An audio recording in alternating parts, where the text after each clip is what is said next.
You're watching Fox 35 News Plus, streaming on Fox Local. Well, good morning to you and welcome into Fox 35 News Plus. I'm Garrett Wymer and thanks for joining us on this Tuesday morning live on Fox Local and on YouTube. We've got a lot going on this morning. We're going to talk tropics with Fox 35 Storm Team meteorologist Brooks Garner. Tropical storm Melissa has now formed in the Caribbean, so we'll talk all about that coming up in just a little bit. We also expect to hear from Governor Ron DeSantis here shortly, speaking a live news conference coming up in Stewart in Martin County. So we will take you there in just a little bit. But we begin today with a special guest live in our streaming studio, and that is Paul Renner, former House Speaker and candidate for governor. Speaker Renner, good to see you. Great to be with you. We appreciate you joining us here today. I know it's been a busy campaign for you. I just want to talk kind of big picture first, and what you have learned about the state of Florida from the campaign. That I know you have a long history of public service, but what you've kind of learned, what you've kind of seen in this campaign so far. Well, we're getting it all across the state, and what is common across the state is affordability is a concern on people's minds. I think people are also concerned about what happens when the governor terms out. He's been a strong governor through COVID and hurricanes and the like, and they want to make sure we don't take a step backwards. I know you spoke over the weekend at the Moms for Liberty Joyful Warriors Summit here in Orlando. What was your message there? Well, just to keep fighting, that we have to have an attitude of, I quoted out of the Bible, here am I, send me, which is no caveats or conditions. It's just, in leadership, if you're going to go out and stand for what you believe in, you stand for what you believe in, not when the weather's bad or when people are going to maybe not talk to you anymore if they disagree with you, but you've got to really just stand up for what you believe. That's what I've done as Speaker. I think that's why we were successful. That doesn't mean you're argumentative or disagreeable. You can be respectful with people you disagree with, but you've got to stand up on principle, and when you do that, and when you know what your true north is, it's pretty easy to govern. You recently announced the formation of the statewide Veterans Coalition. I know you are a veteran yourself, and I'm curious about why this is important and the focus on veterans issues here in Florida. What are they dealing with specifically here in Florida that you think requires some attention? Well, we'll talk about things that are common, like affordability, that are obviously affecting everyone, including veterans. But we'll also talk about things that are unique to veterans. One of those is many guys that I served with come back and they have some issues from PTSD, whether it's an actual physical brain trauma or just an emotional trauma. So we did things when I was Speaker, such as research at University of South Florida on hyperbaric oxygen treatment, which takes you kind of like a diver would into these deep oxygen tanks and puts that into your bloodstream, and it's been shown to be pretty effective at healing the brain. And if it's successful, I'm excited about it because it could help people that are first responders, 911 operators, people that have had victims of crime or some other trauma in childhood or in their adult life, to help heal that trauma. And so things like that affect veterans, we want to look for those treatments to get them in the right spot where they can live the rest of their life. We need to make sure we're taking care of them when they come back after service. Let's talk about affordability. I know that has been a big issue in your campaign. It's been a big issue. We know it's on the minds of voters. We have seen that in polling. You hear it in conversations with people. I'm sure you hear it in conversations with folks all across the state. What are your biggest priorities when it comes to kind of trying to tackle that head on, trying to address that? Yeah, well, first of all, insurance. When I was Speaker, we tackled insurance, and we saw double-digit increases in homeowners. Auto had gone up 30% 1 year around the time of our reforms. We're seeing auto rates substantially going down pretty well, and have been and will continue to go down here in Florida. They're not going down anywhere. Nothing's going down in price anywhere in the country. So we've seen that progress. Homeowners have stabilized. Some people are seeing some decreases, but at least it's not the double-digit year-over-year increases. We need to continue to do home hardening. So My Safe Florida Home was another program that we shepherded, but we also did that litigation reform that helped get some of the garbage out of our litigation system to help lower those insurance costs. So we have to keep doing that. We have to look at property insurance and how we can give some relief there as well. Let's talk about property taxes. That is a big talker across the state. It's something that's on people's minds. We know that it's going to be a big focus of this upcoming legislative session. In fact, last week we got our first look at some of the House proposals and some of what they are going to be considering. I think it's 8 different proposals that they want to, going to see see what the voters think, essentially. What is your take on what we're seeing on some of those proposals from the House as we get our first look at those? And I meant to conclude with property tax, not insurance, but property tax is an issue we have to look at. It's grown twice as fast as the rest of the nation, depending on what county you're in, and some are less affected as other counties. We have people that are losing their homes, and we can't have that happen. So whether it's protections for seniors, whether it's something for first-time home buyers, but I'd like to see some kind of roll back and roll forward with respect to property taxes that still allows us to do the core functions of government. We can't defund the police or our first responders or our schools or our infrastructure. So we've got to hit that sweet spot.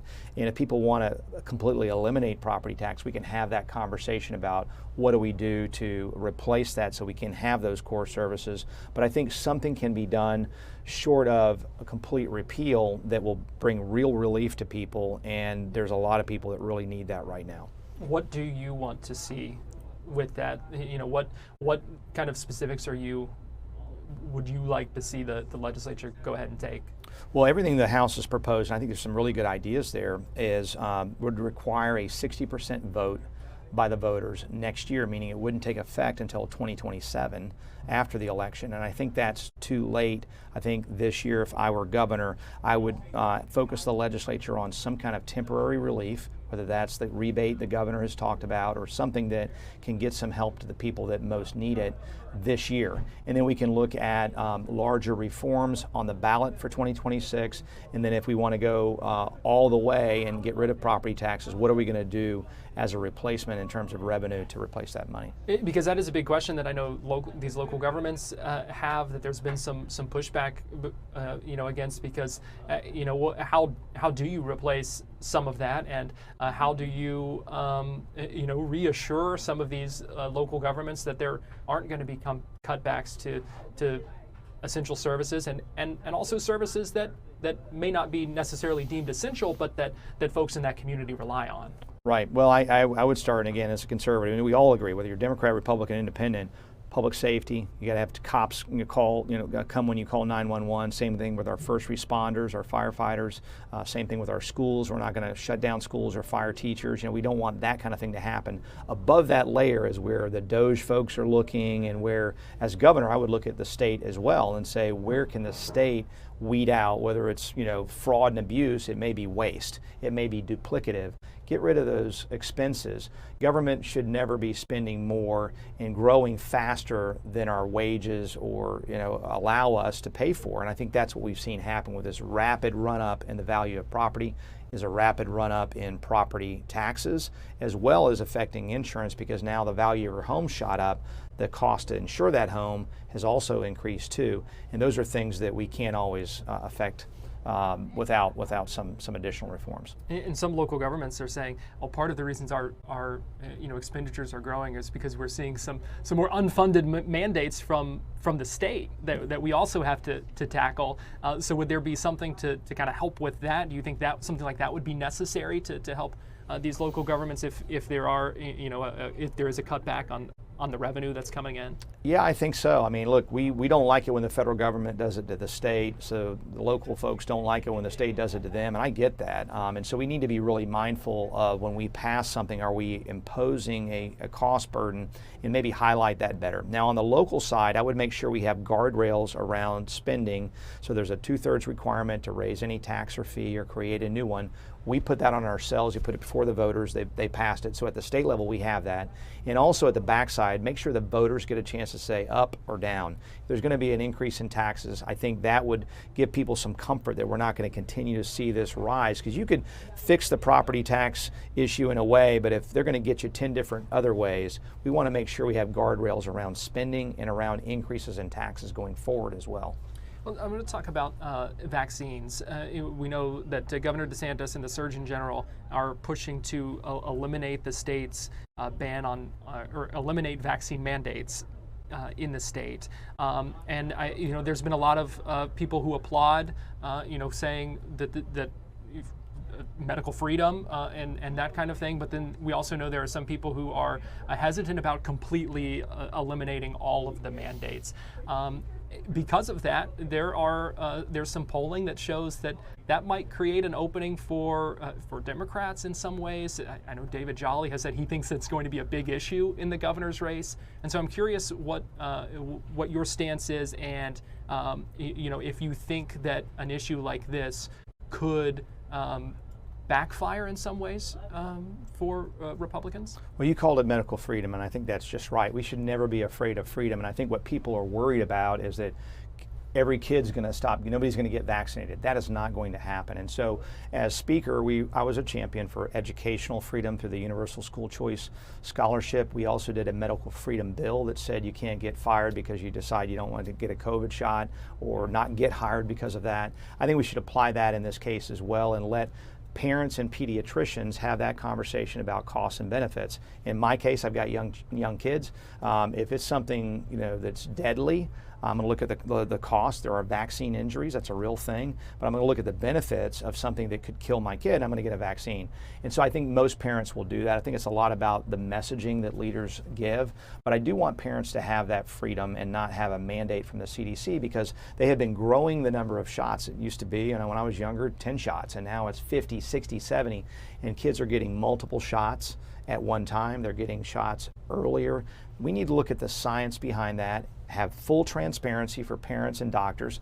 And look, doctors are going to have a conversation with the parent about the benefits, I'm sure, but they also need to have a conversation about what the actual risks have been, because people have had these injuries, sometimes that are lifelong, and make sure that they're scheduling those shots in an appropriate way. But I don't think saying no mandates, countries in Europe have no mandates, many of them do, and we haven't seen no vaccine. So I think we shouldn't be afraid of freedom. I think if we give people full information, people make responsible adult choices for their kids as well as themselves, and that's where I stand on it. At the same time, in this age of skepticism, that having a mandate carries some sort of kind of legitimacy behind it. Do you still think there wouldn't be hesitancy for people who might say, well, now that there's not these mandates, is there value to it? You're saying you think these are conversations, though, that should be had patients and their doctors. I don't think you're going to see a material change in the number of people getting vaccines by removing the mandate. It's just like, we've got the decision on open carry here recently. You don't see, the world hasn't come to an end. I passed constitutional carry. You didn't see the world come to an end. People can exercise their freedom in a responsible way. And in the case of vaccines, I think the key is giving people lots of information about both the cost, the potential risk of a vaccine, because they're there in some cases, and as well as the benefits, which are also there. And clearly, vaccines have saved lives over time, but that's a decision that I want a parent and the pediatrician, not the CDC, to make for the pediatrician and the parent regarding their children. I want to get your take on some poll numbers that just came out last week from St. Pete polls, saying Byron Donalds at 39%, Jay Collins at 3.7%, you, sir, at 2.7%, and 54.3% undecided. What do you make of the state of this race? And Byron Donalds obviously has the endorsement of President Trump. If Jay Collins were to get in, Governor DeSantis has said that he believed it was ill-advised for you to enter this race. How do you win the support of some of these folks who you would need their support to win this race if you hope to? How do you win them over at this point? Well, first of all, the race is wide open, and I can tell you from events we've done all across the state in just 45 days and change that we've been in the race, it's wide open, and they also are looking for someone like me who's got a lifetime of leadership experience, 20 years in the military, served in 2 wars. I've had a lot of leadership under pressure and been in positions of trust my entire life. I was a state attorney, standing up for victims and going after bad guys, as well as a very successful Speaker of the House. And you cannot separate the legacy the governor talks about legislatively from what I did when I was Speaker, along with the great men and women of the House and Senate. There was a House sponsor, Senate sponsor for every one of those bills, and they deserve credit as well. This is a team effort. I was a big part of that team that built the DeSantis legacy. A lot of voters, certainly on the Republican side, want to see that continued. I'm the logical person to do that based on leadership experience and proven results that I think if you look at all the candidates, voters will conclude that I'm the right guy to lead over the next 4 years. What is your message? Just you've been generous with your time. I appreciate it. The last thing I'm going to ask you, and just if you want to speak to folks here in Central Florida, what would you tell them? Well, it's that. I mean, people want a leader, not a proxy. They want someone who's got the experience, the proven results, and someone at the end of the day they can trust with whatever comes their way. And so I think you do that, and you solve the problems of tomorrow by looking at someone who solved the problems of yesterday and helped build this free state of Florida that many certainly across the state, and Republicans especially, really are proud of. And I was part of that. I'll continue to lean in to these issues of freedom, continue to lead into prosperity and opportunity and a quality of life that we have here in Florida. Former House Speaker Paul Renner, candidate for governor, we appreciate your time. Thanks for coming in. We'd love to have you back on. Thanks very much. Appreciate it. We're going to take a quick break here on Fox 35 News Plus. We'll be right back.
Fox 35 Storm Team meteorologist Brooks Garner joins me now. And Brooks, there's just been a lot changing with this forecast, a lot to keep an eye on, and a lot to talk about. Absolutely, and it all goes back to that future Hurricane Melissa down in the Caribbean, and it's going to have a lot of impacts for our area as far as onshore wind goes this weekend, and that's producing an emerging erosion threat for us. So chew away even more. Which is not great because we just saw some of that a little bit ago. And a lot of the beaches had been recently nourished, where they put a lot of sand on the beach, and a lot of that beach got chewed away, and sometimes in some cases totally chewed away. And like under the sun globe here in Daytona Beach, like all of it was just pulled right back out to sea, like 4 feet of it. And so if this happens this weekend with another erosion event, if there's any remaining sand out there, it could also get sort of chewed away and more erosion happening. So this is going to be a developing issue. But in the meantime, it is only Tuesday. This would set up for this coming weekend. So for beach plans, heads up. It could be a little rough for us, to say the least. We've got a warm day out there today. We're going to top out about 88 degrees this afternoon. Moderate levels of humidity. It won't be anything we haven't seen before, can't deal with. But we have a cold front coming in for tomorrow, so it's going to get kind of breezy out there, and this cold front's really going to dry things out for us. And it's also going to set the stage for that erosion event for this weekend, as it is associated with high pressure that's going to anchor off the northeast coast. In one way, protecting us from that developing hurricane, but in another way, leading to a really strong easterly flow from basically the middle of the Atlantic all the way to Daytona Beach and also Satellite Beach. And so it's going to provide a lot of wind out there. So this comes through tomorrow and Thursday. It's going to make for a delightful end to the work week with highs in the low 80s, a lot of sunshine, and very low humidity levels. Now, as it approaches, we may see tonight after dark, maybe around bedtime, a round of some showers, maybe a very brief, heavier downpour before it moves out. And that will be it for the rain chance. So it's a really, really low rain chance after a warm day today, topping out at 89 in Winter Haven in Polk County, about 83 at Daytona Beach. All right, so let's talk about the tropics. This is the big conversation of the moment. We've got, of course, Melissa, which has just formed. Tropical storm Melissa has just formed. And this is just coming out right now from the National Hurricane Center. They've determined that it has a closed low and winds of at least 40 miles per hour. So the cone will be released momentarily, this 100% chance of development coming to fruition. Melissa is likely to track toward Haiti, which is just east of Jamaica, stall this weekend, and then very slowly work northward into either Jamaica or more likely the waters between Jamaica and Haiti, and that's south of Cuba, and then sit there for a couple of days, and all the while send copious amounts of rain into Haiti and toward the Dominican Republic.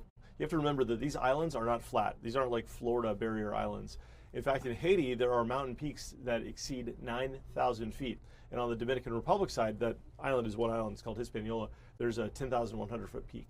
Most of the rain in a hurricane is below 8,000 feet. So if you have an orographic upglide, it's called, where that rain is forced up the mountain, it wrings it out. Every last drop is wringed out, and it results in incredible rainfall totals that happen at the high elevations and that they fall as giant muddy rivers carrying debris, mudslides, landslides, just raging rivers, a torrent sweeping away villages, homes, structures that are in their way, and it can lead to a catastrophic loss of life. And we saw that set up in 2016 with Hurricane Matthew in Haiti, killing over 700 people. Now, I want to show you this before we get into the details of all that. There is still considerable uncertainty as to where this is going to track. I showed you those spaghetti models that took a lot of it into like Haiti. This is a conglomeration of the three major computer models, the GFS, Euro, and Canadian. And without nerding out too much on what this is, each line represents one member of each model family. So the yellow lines is the European model, and it's 50 or so members. Each model has different, what are called perturbations, where you can put slightly different inputs into the initialization. This is getting nerdy, but follow me on this one. And it can affect, it basically accounts for errors. So like, let's say you have bad data, and you manually put a little perturbing element into it, it'll account for that and then give you a different track. So it's a way to sort of catch all with errors and bad data and get an idea of what may happen. And the green is the GFS model, the American, the blue is the Canadian model. Overwhelmingly, there's two camps, but most of them, the two scenarios, most of them take it toward Haiti and the Dominican Republic. Some take a little bit farther west toward Jamaica and the Cayman Islands before curving into Cuba. That farther westward track would be a much stronger hurricane. We're talking potential Cat 4, Cat 5, which would be like the 2008 Hurricane Paloma that decimated the Cayman Islands and Jamaica. And so, either way, it's a bad scenario, right? The red one is that stronger hurricane scenario. As of right now, the more likely scenario is going to be the yellow scenario, and you'll see that reflected in the National Hurricane Center cone. Now, our exclusive Fox weather model projects rain totals, and it is projecting between 20 and 40 inches of rain if it takes that track toward Haiti, if it stalls just west of Haiti. The eye doesn't have to hit Haiti. It can be 100 miles west of Haiti in the open water south of Cuba between Jamaica and Haiti. But being a tropical system, the east side is the dirty side, and waves of rain, Garrett, will be pushed up slope and wrung out. 46 inches in mountainous terrain is going to be unthinkable. Right. I mean, those numbers are actually absolutely mind-blowing. 40 to 50 inches of rain, and we know, the infrastructure there, some of what they deal with, they're not going to be able to handle that. No, they'll have almost no assistance from the government. They've had vast political instability. There was unfortunately an assassination of the president in 2021 from gangs. Gangs have essentially taken over Haiti, and a UN-backed troop from Kenya was actually deployed to Haiti to try and shore it up politically and keep the peace, and they've been struggling with very few resources, UN backed, but from the nation of Kenya to bolster the organization of that most impoverished nation in the Western Hemisphere. So it's essentially a mess over there politically and socially. They've also deforested most of the territory of Haiti, using the wood as natural resources, whether it's to cook or burn or build.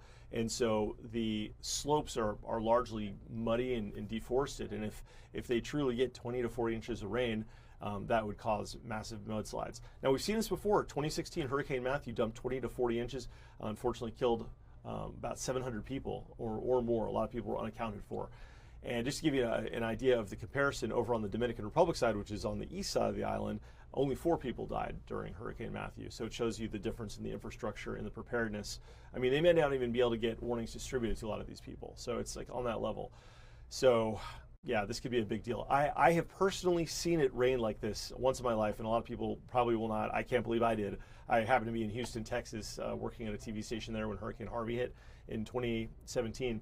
Garrett, and we had between 50 and 60 inches of rain. Now, Houston is like Florida. It's a pancake. It's flat. Mm-hmm. So it pooled and puddled and became a big pond. I mean, it was in itself terrible. A lot of people died, and it flooded a lot of homes. It was unthinkable. I can't describe what 50 inches of rain looks like. But one thing they didn't have was mountains. And so the mountains basically amplify everything, like right. times 10. And produce a velocity to the rain. So that flows and it causes untold damage. So if this takes a track anywhere west of Haiti, it could be a really big problem for those folks. So folks in Haiti, maybe you have friends, family, any connection there, use this stream as an opportunity to let them know of at least the potential. This is not a guarantee of a forecast, but it's a potential. The other part of the weather story is this. It's king tide season. Our highest tide of the season comes November 6th. We're approaching that, so with our high tides, we're getting to these situations where, devoid of any storms, there's very little beach left, as you can see. Our high tide was earlier this morning. Tide is now going out, but there's still very little beach on Daytona. Hurricanes Ian and Nicole back in 2022 helped take away a lot of that sand. And this weekend, with future Hurricane Melissa setting up somewhere between Jamaica and Haiti, and it's a very slow march through the Caribbean, it will represent a really deep area of low pressure that will clash with a very strong area of high pressure across the Northeast, creating what's called a pressure gradient, where the wind rushes between the two systems, and that's going to produce a pretty stout easterly flow and get our waves kicking up about 10 to 12 feet over the waters. And as that pushes inland, we're going to have large breaking waves and higher than normal tides. So a weekend erosion event potential is now setting up across our area. All right, in the 7-day forecast, on a happier note, we are looking at the arrival of drier air Thursday, Friday, and Saturday for a really pleasant into the work week and start to the weekend with just wonderful conditions. And then starting Saturday, it'll start to get windy, and we'll get a couple of showers as well coming in off of the Atlantic Sunday and Monday. One other note is that eventually around, say, Halloween, Melissa, probably a hurricane by then, will likely pass well east of us, probably via the Turks and Caicos and then out in the open Atlantic.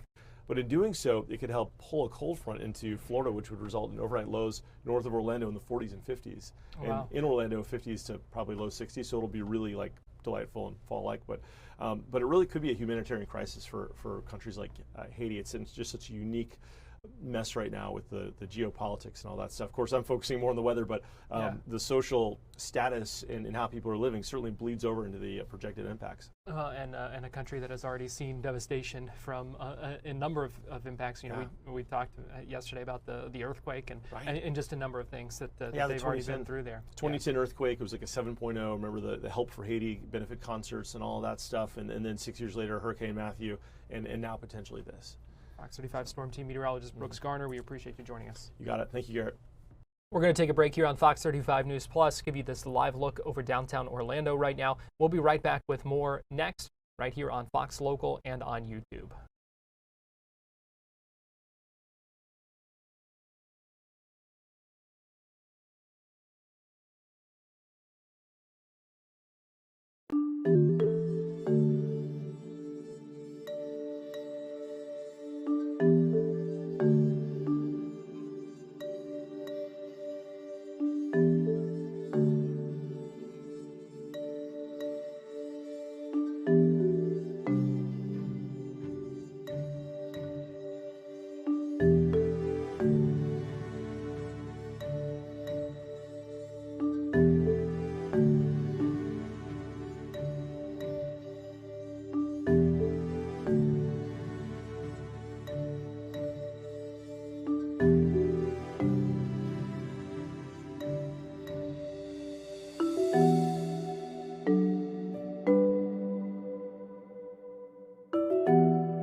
You're watching Fox 35 News Plus, streaming on Fox Local. Welcome back into Fox 35 News Plus. I'm Garrett Wymer, and thanks for joining us on this Tuesday morning, live on Fox Local and on YouTube. We are still standing by for the Governor Ron DeSantis, expected to be in Stewart and holding a news conference there in Martin County. He is going to be at the Jones Hungryland Wildlife and Environmental Area, holding a news conference there alongside the FWC. So we will get you there as soon as that news conference begins. Scheduled to start around 11:15, so we do expect that in the next little bit, but it does not appear that he is there just yet. So you haven't missed anything. We will get you to the governor when that does begin. A lot of other things going on today as well, though. I want to get you to a couple of your News Plus headlines at this hour, and that is learning more about a shooting that was the result of an argument in the parking lot of a movie theater in Orlando. One person taken to the hospital, and Fox 35's Amanda Ruiz has more on what we know about that situation. Started with a fight here in this movie theater parking lot, and then that's when the shooting occurred. I want you to take a look at some video we got yesterday of a very active scene here outside this Epic Theater's parking lot. This is the area just north of the Orlando International Airport. Police tell us the shooting happened just after 10:30 p.m. and several people were involved in the dispute. One person was taken to the hospital, and police say their injuries are not severe. We had a team out here last night, and they did see plenty of evidence markers behind the police tape. They also saw a shell casing. Now, police were also investigating a scene in Winter Park, and we are working to learn if and how those two scenes are connected. So again, lots of new information that we're learning this morning. First of all, several people got into a fight, the shooting happened, possible second location, and then one person was hurt. Now we're working to learn out more information about this whole incident, including did they find a suspect, did they arrest anyone, and what happened after the shooting. Once we learn more, you'll be the first to find out. Reporting in Orlando, Amanda Ruiz, Fox 35 News. Amanda. So that was what we know about that situation, continuing to look into that and dig into some more details. We also learned this morning inside a courtroom that a judge revoked the bond for a man accused of attempted rape and sexual battery. This is in connection with the man who was arrested in connection with an alleged assault that happened back in July on the Little Econ Greenway Trail in Orange County. The suspect was arrested October 10th, and then just 2 days later was released on $9,500 bond. That was a decision that got some pushback and was controversial at the time. Because of the charges and the seriousness of those charges, we learned today that a judge has now revoked that bond. We'll get into that more coming up in just a little bit. But I want to get you now to Martin County, where Governor Ron DeSantis just walked up to the podium alongside Roger Young, the executive director of the FWC. So let's go ahead and listen in as Governor DeSantis speaks live. Gerwig from the Palm Beach area. And we also have Inversa Leathers co-founder and CEO, Arab Chavda, and we'll talk about how they're involved in a second. But I think most people know we've placed an enormous amount of emphasis on Florida Everglades restoration. It's the biggest environmental restoration project in the history of the country. And it's not something that's easy. It's obviously something that had lost momentum prior to me becoming governor, but we knew that we needed to use all of our efforts to make a big difference. We know that the Everglades is important, part of the backbone of the state of Florida. It provides needed fresh water to Florida Bay, as well as clean drinking water for more than 8 million Floridians. Also provides irrigation for folks who are involved in our state's agriculture.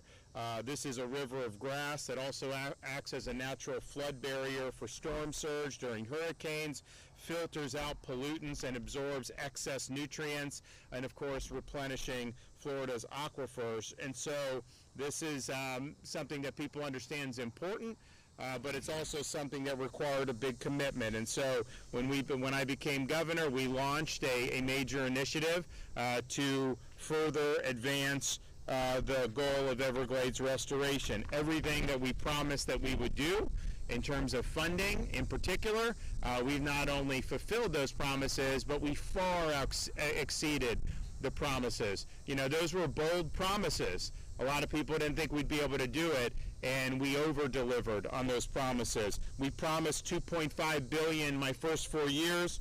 We delivered $3.3 billion. That was more than the previous 12 years in the state of Florida combined.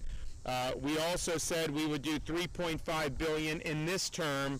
We've already done $4.6 billion, and we're not done yet. So we've done almost $8 billion for restoring Florida's Everglades and improving Florida's water quality during this administration. $4.6 billion, and we're not done yet. So we've done almost $8 billion for restoring Florida's Everglades and improving Florida's water quality during this administration. We have reached more Everglades project milestones than ever before in state history. We've completed or broke ground on more than 75 different projects. 2020, S333 water control structure, which doubles the amount of water that can be moved south into Everglades National Park. 2021, Old Tamiami Trail roadbed removal project, 6 months ahead of schedule. Also allows more water to flow underneath that bridge into Everglades National Park. 2021, C44 Reservoir stormwater treatment area. As many people on the east coast of Florida know, if you'd have had that in 2016, you could have cleaned the water instead of having all the dirty water discharge, and it led to those massive algae blooms. So that provides clean fresh water to Indian River Lagoon and St. Lucie Estuary.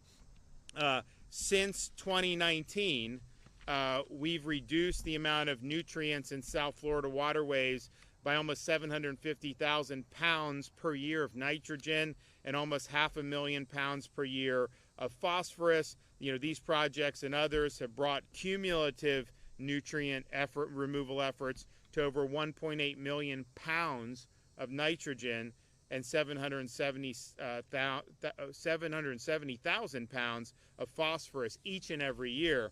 Now in August, we marked another important milestone with the opening of the C43 reservoir, the Caloosahatchee Reservoir, 10,000-acre, 55 billion gallon storage site that protects the Caloosahatchee estuary from harmful discharges and provides strategic water flow to support Southwest Florida.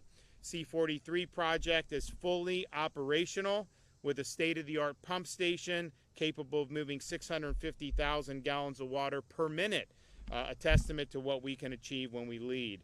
And while the C43 is, of course, a major milestone for Southwest Florida, it's one of a broader array of restoration efforts, and most significantly is the Southern Reservoir, the EAA Reservoir, which we completed the state-funded stormwater treatment area ahead of schedule. The EAA Reservoir will be 10,000 acres. Will store excess water from Lake Okeechobee, over 78 billion gallons of water. That's enough to fill more than 118,000 Olympic-sized swimming pools. The reservoir itself it'll be larger than Manhattan. And when operational, it will deliver between 270 and 470 billion gallons of clean fresh water to the Everglades and Florida Bay every year. And thanks to our partnership with the Trump administration, the Army Corps of Engineers is now delegating some of the federal share of projects to the state, so they'll fund and we'll do it. And we do it quicker. And that's why we just opened the pump station last month, and we've got more news to come on that horizon as well. So that is all being accelerated because of that partnership with the Army Corps and the state of Florida. And I appreciate, they've been very good because they say, listen, you guys do well on this stuff, and we want to empower you. And that wasn't true in the previous 4 years. So the sky's the limit there. And because of that partnership, the federal component wasn't scheduled to be done until 2034. Now it's scheduled for completion in 2029, so 5 years earlier than what they had said to do. So obviously it's important to do all this for the well-being of Floridians, for our culture, our access to water, all these other things. But it's also important for the wildlife, because we have amazing wildlife historically in the Everglades. It's one of the most biodiverse ecosystems anywhere in the United States. Over 350 species of birds, 40 species of mammals, and a rich variety of reptiles and fish. And that includes almost 36 threatened or endangered species, including, of course, the Florida panther. So some of these species can't be found anywhere else in the world. They only live in Florida's Everglades. But it's not just about plants and animals in and of themselves, as important as that is. We have a strong tourism industry which relies heavily on protection, survival, and thriving wildlife populations that call Florida home. People will come and they will look at all this stuff, and they have a great time doing it with the birds and all the other different species. So we are proud of that being a destination. But here's the thing. The water flows needed to be restored. We've done that better than anybody thought possible, and we're going to continue to do more. But that's not lack of water, and not having the original plumbing as God intended is not the only threat to all of these species. In fact, these species are under a unique threat from one particular invasive species that threatens the survival and the balance of the whole ecosystem, and that is the dreaded Burmese python. And you see right there.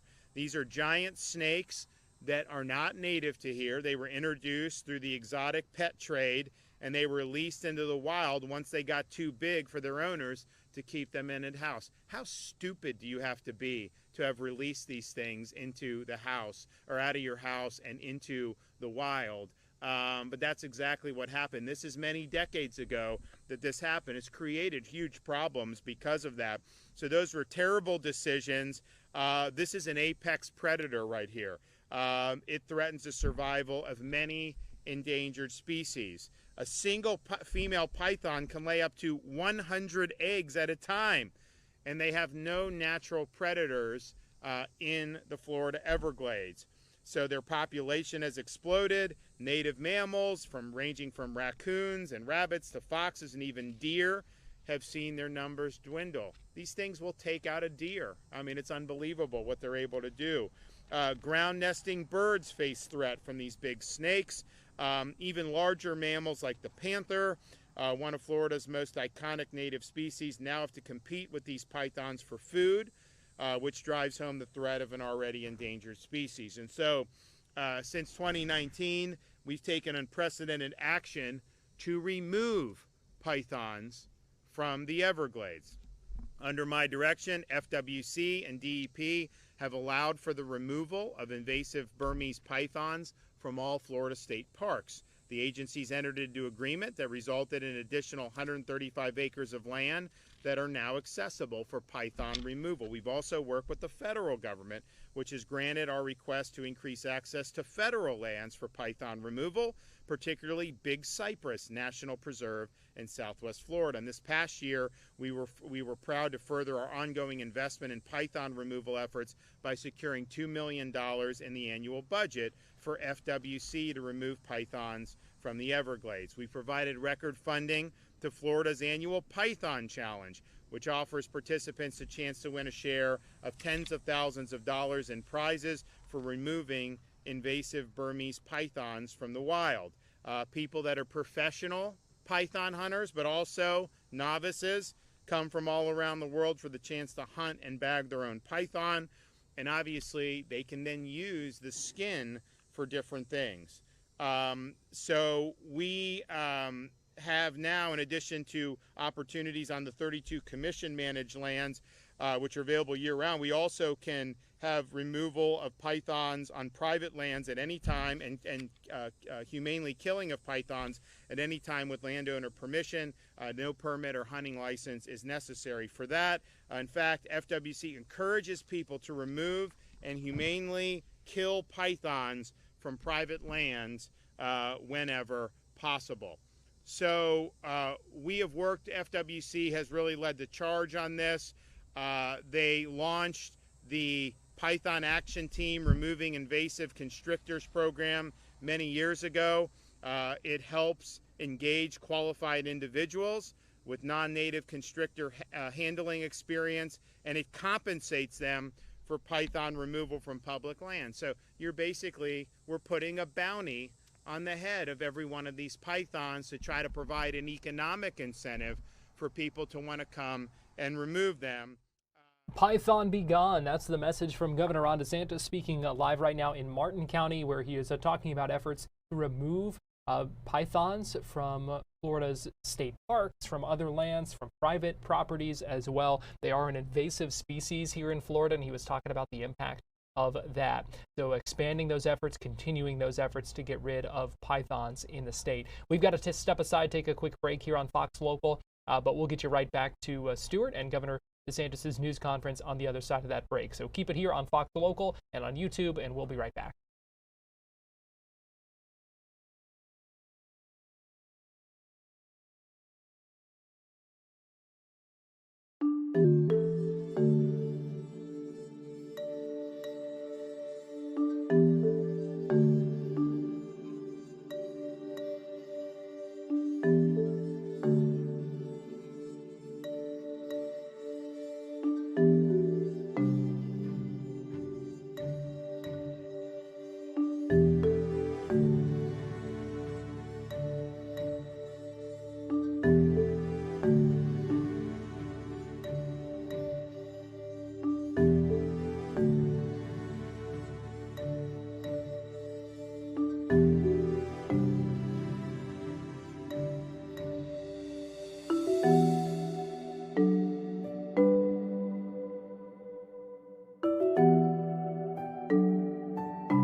We want to work with the Florida legislature to make sure that this funding stays in place so that we continue to... Welcome back in. Governor Ron DeSantis speaking live right now at a wildlife and environmental area in Martin County, where he's talking about efforts to get rid of pythons in the state. They are an invasive species. He is saying there was $2 million in the budget for this year, and that those economic incentives are working. He says there were a lot more.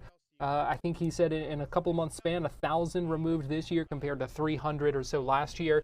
So he wants to work with the legislature to keep that money in the budget to encourage python hunters to get rid of that species. You're seeing some things made with the hides of those pythons. Let's go ahead and listen back in as Governor Ron DeSantis and Roger Young, the executive director of the FWC, speak live right now in Stewart. And I'm not somebody that really is very good in knowing what that would be, but these guys do.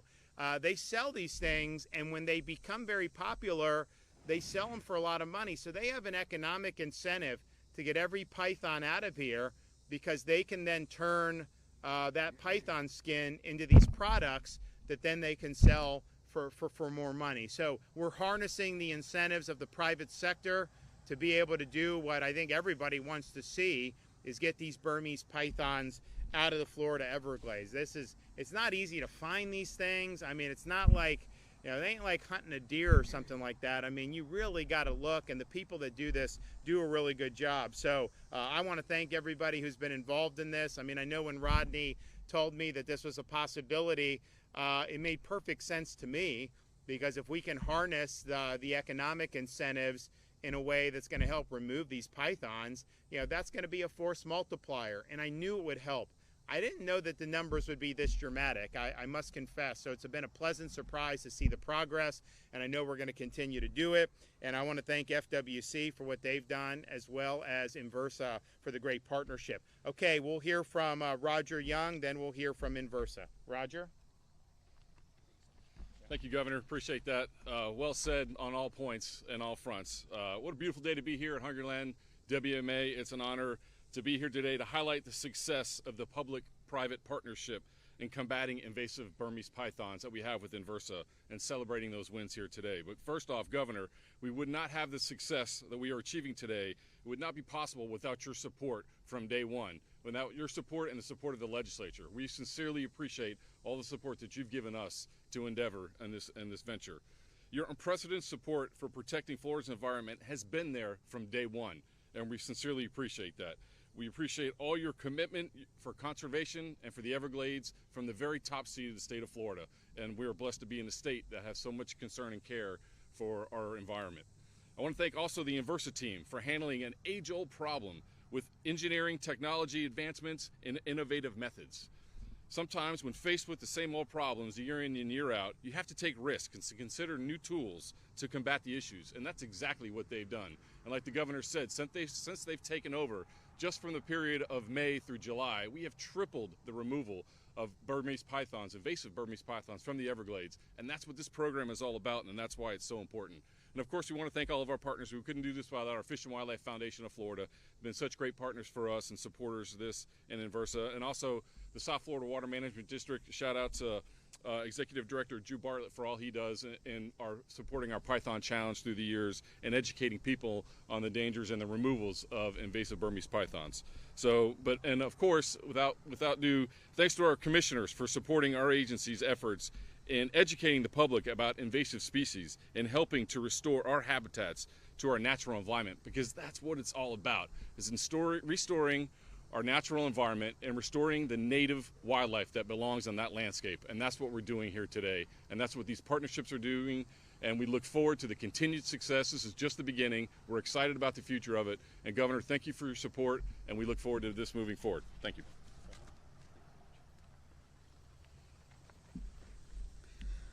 Good morning, everyone. First, I want to thank Governor DeSantis and his administration for prioritizing the Everglades, bringing common sense into conservation, and facilitating the single largest investment in Everglades restoration in history. Governor, I know you played baseball. I know you beat me to the punch here, but I know you played baseball, so we got this made for your office to memorialize this ambitious project, and we thought you might want something to round out the collection. I like it. Thank you. I can hold it here if you want. Well, I got to figure out, is this a ball juicier than a normal ball, or is it something that's deader than a normal ball? One way to find out. I'll bet you Otani could hit it out either way. Exactly. I would also like to thank Chairman Rodney Barretto, without whom this would not be possible, and Executive Director Roger Young with FWC for being incredible partners, leading the most innovative wildlife agency in the country. Thank you. I'm very excited to share the results of our incredible public-private partnership. My name is Arif Chavda, co-founder and CEO of Inversa Leathers. We help government agencies manage invasive species by connecting their biomass to the private sector. And in this case, that means fashion, turning invasive species into luxury-grade leathers. 2 years ago, FWC saw that the invasives were winning, and they wanted to see that we had to do something different. I'm happy to share that we've been succeeding in that charge. Because we've been able to start solving this incredible Florida problem by converting invasives into fashion for consumers from Paris to New York, we have tripled the removals from the Patrick program, all while reducing FWC's workload burden by about 89%. Leaders with Inversa Leathers talking about how they are able to use these leathers, the hides from these invasive pythons, and the effect that that is having on reducing the population of those invasive species in the Everglades and in other parts of Florida. We've got to take one more break this hour here on Fox Local, but we'll be right back after this.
Welcome back into Fox 35 News Plus. Governor Ron DeSantis now taking questions in Stewart. Let's go ahead and listen in.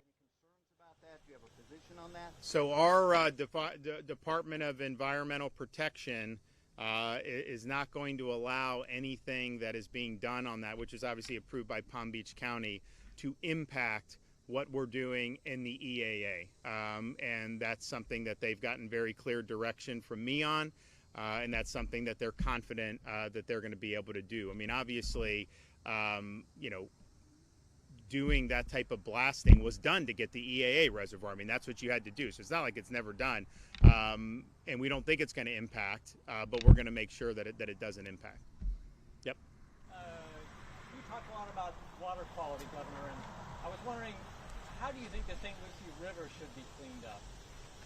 Well, I think part of what we've done is we've done the C-44 reservoir. Now, I know that there's been issues with the federal component to that, but that reservoir should make it so that you would never be in a situation where you're discharging dirty water into those estuaries. I think that that's a critical thing. We put a lot of resources into that. I know there have been some, on the federal side, some fits and starts, but if you think about where we are today, compared to like when I took office on the heels of massive algae blooms in this part of the state in 2016, massive blooms in 2018 in Southwest Florida, and that was really fueled by the discharging of water from Lake Okeechobee, which is not done by the state of Florida. That's done by the Army Corps of Engineers, but when the lake gets, that's what they do because they're trying to prevent flooding of the areas. If you look since 2019, The number of discharges that have been done have been virtually non-existent compared to what they used to be done. Part of that is we work with the Corps to manage the lake differently in my early years, but then part of it is the infrastructure, that we've been able to bring online. Lake Okeechobee gets runoff from all of Central Florida. You've got, obviously agriculture, people will say, but I mean, you've got like stuff that happens at Disney World ends up down there with everything.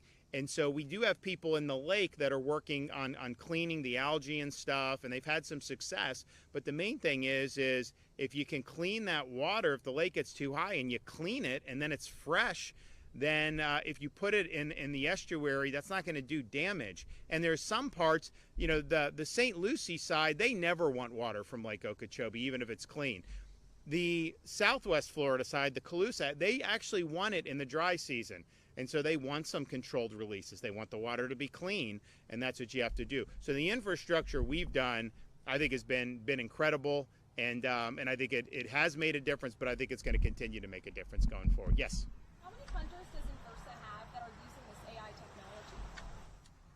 As of right now, we just rolled it out to our beta testers, so about 1 to 5 are now using some form of this technology. If any of them are interested, of the cohort of 50 we have, just give us a ring. We can add them to the beta group. That'd be a great thought to actually go out with you and see how the AI technology is working to catch this type of That's really cool. Yeah. Would you like to handle one? Do you want that'd be a good shot? I'll get there. Okay. All right, we'll get that done.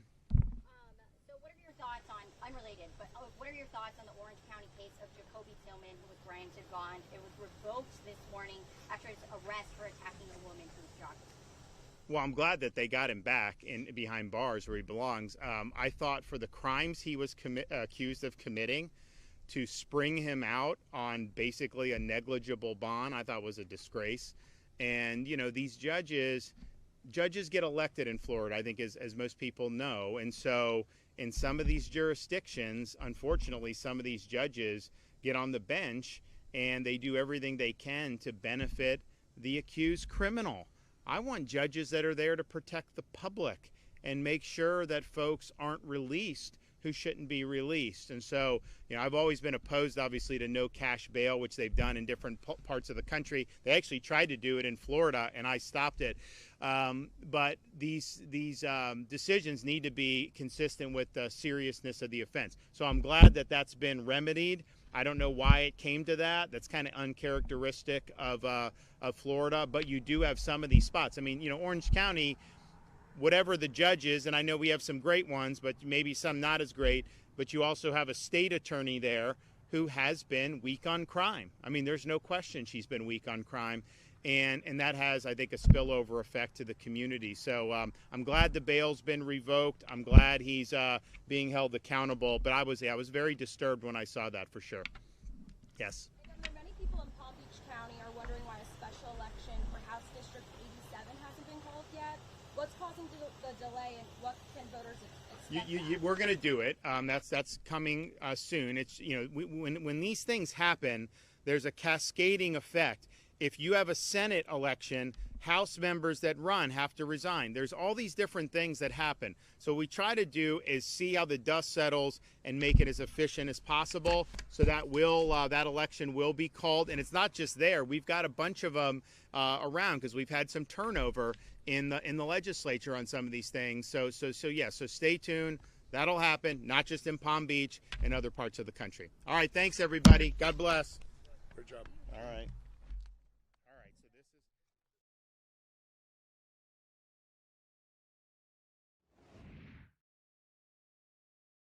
Let me open my mic there. Sorry about that. Welcome back in. That was Governor Ron DeSantis wrapping up his news conference in Stewart, talking about the invasive python species and removal efforts for that have tripled.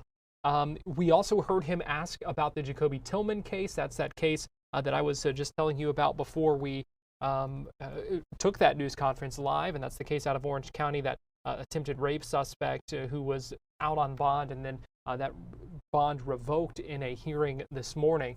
We will hear more on that coming up just a little bit and try to get you inside the courtroom for that hearing that happened just a little bit ago in Orange County. We're getting ready to take a break here on Fox 35 News Plus. We are also standing by to hear from CFO Blazin Golia, holding a news conference in Jacksonville any minute now about funding for immigration enforcement. So keep it right here on Fox 35 News Plus. We'll be right back after this.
You're watching Fox 35 News Plus, streaming on Fox Local.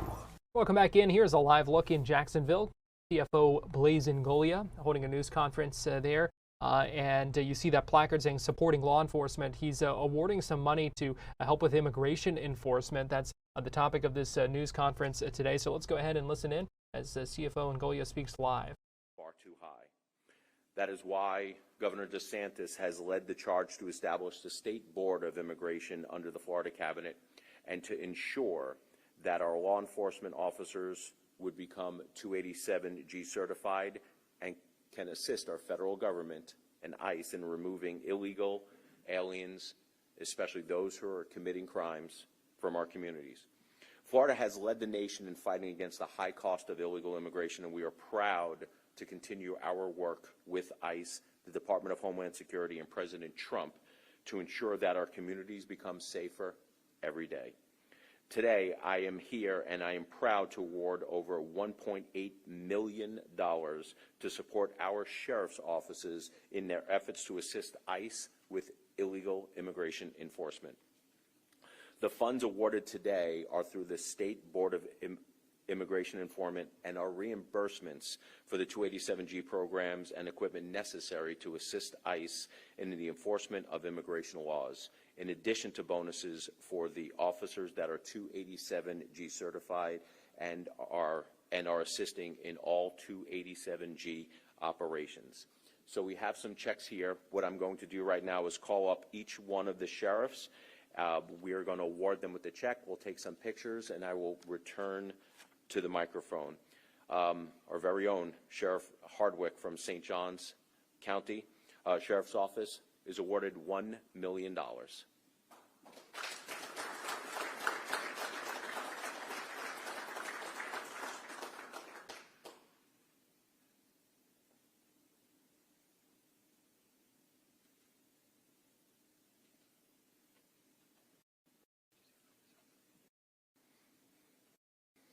Next up, Sheriff Cook, Clay County Sheriff's Office, awarding $606,151.13.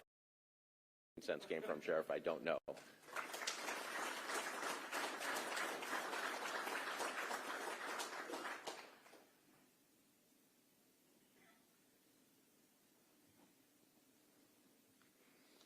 Next up, Sheriff DeLoach, Putnam County Sheriff's Office, with an award of $108,384.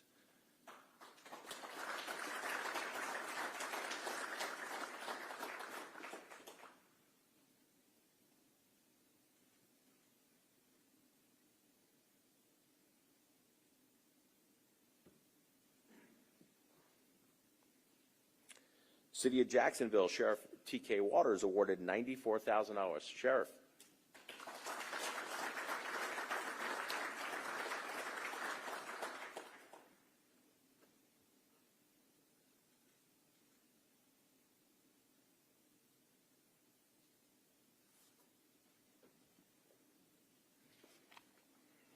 And last but certainly not least today, one of my favorites, Sheriff Smith, Gordon Smith, Bradford County Sheriff's Office, awarded $25,683. Not that you guys are not all my favorites. They're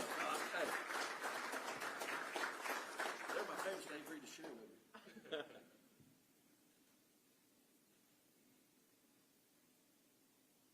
All right, let's get a big old group photo over.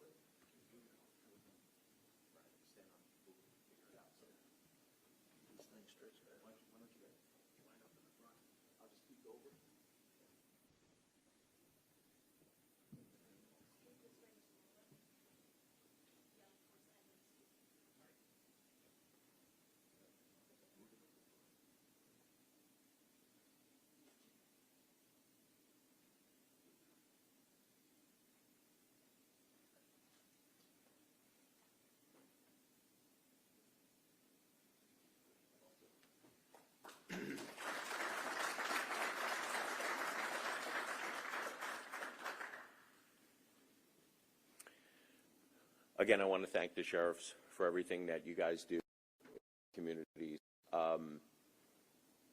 Look, I know how hard it is over the past couple of years without the leadership, the lack of leadership coming from the federal government flowing down.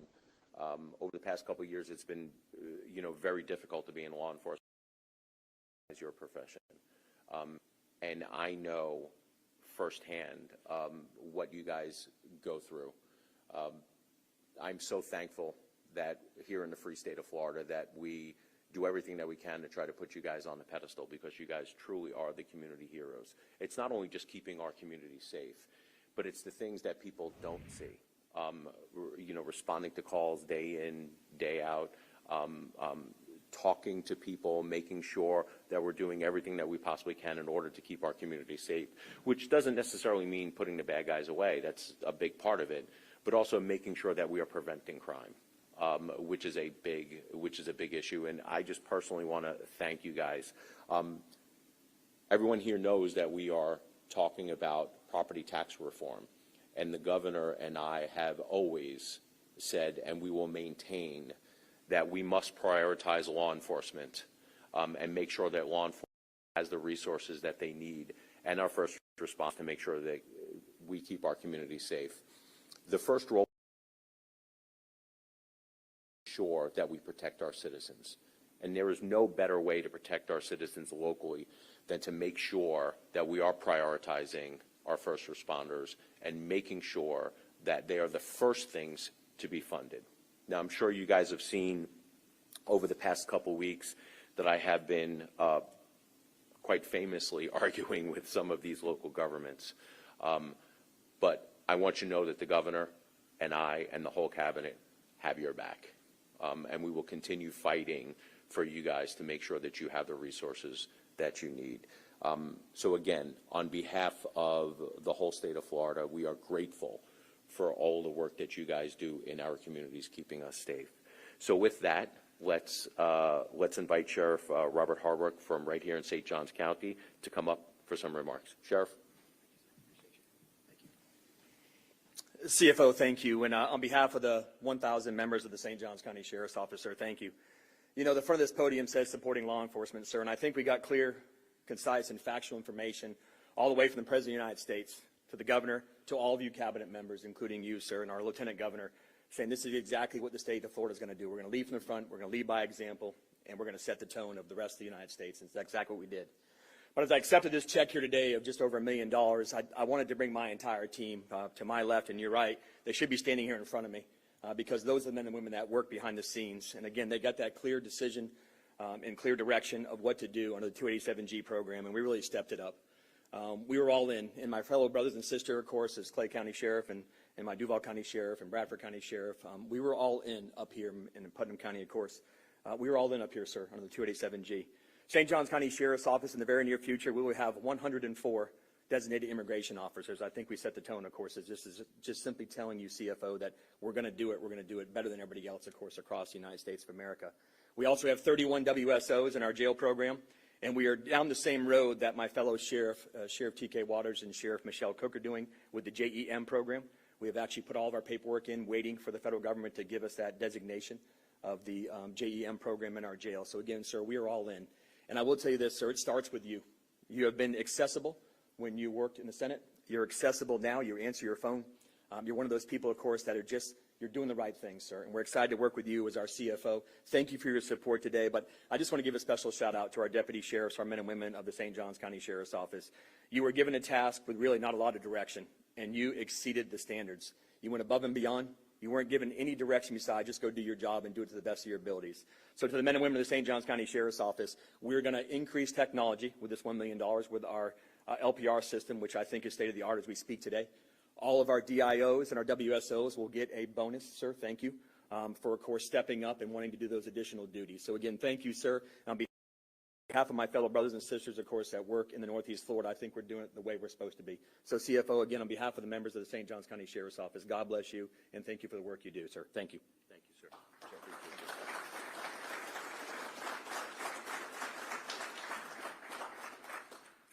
Thank you, Sheriff. Next up, Sheriff T.K. Waters, Duval County.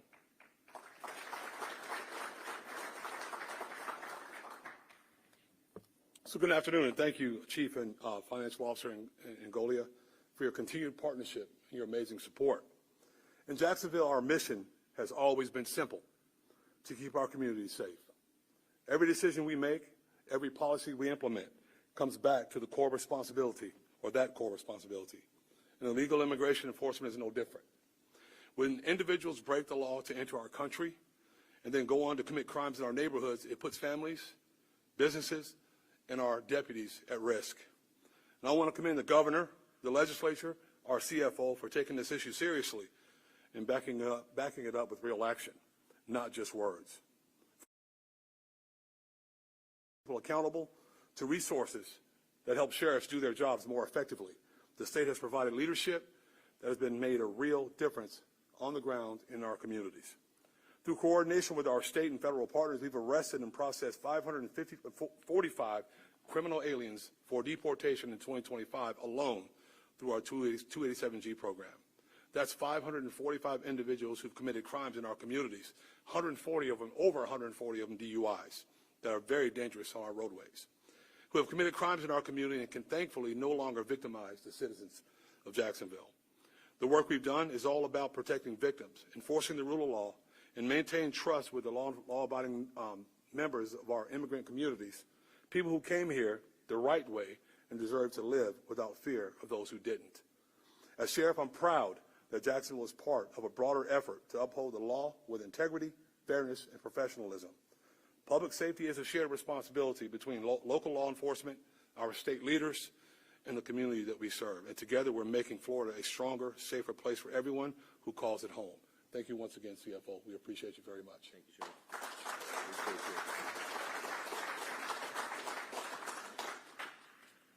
Next up, Sheriff Michelle Cook, Clay County.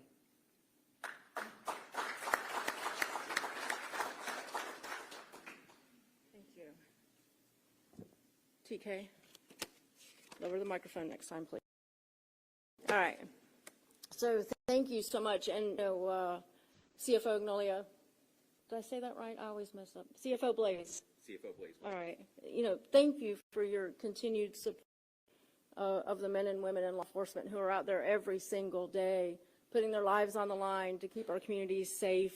And like what was alluded to earlier, Clay County Duval County and 2 other agencies in the state of Florida have had the jail enforcement model for years, and where we would work with ICE on criminal aliens that were arrested on state charges, but we always felt like we were just sort of doing it on our own because there was not support, there was not funding to help us assist. But we know through our experience that more often than not, the illegal aliens that are committing crimes in communities are committing crimes against other immigrants who are here trying to do the right thing. So I'm relieved that the president and the governor and the cabinet and you, of course, are really seeing this for what it is. It's about protecting communities.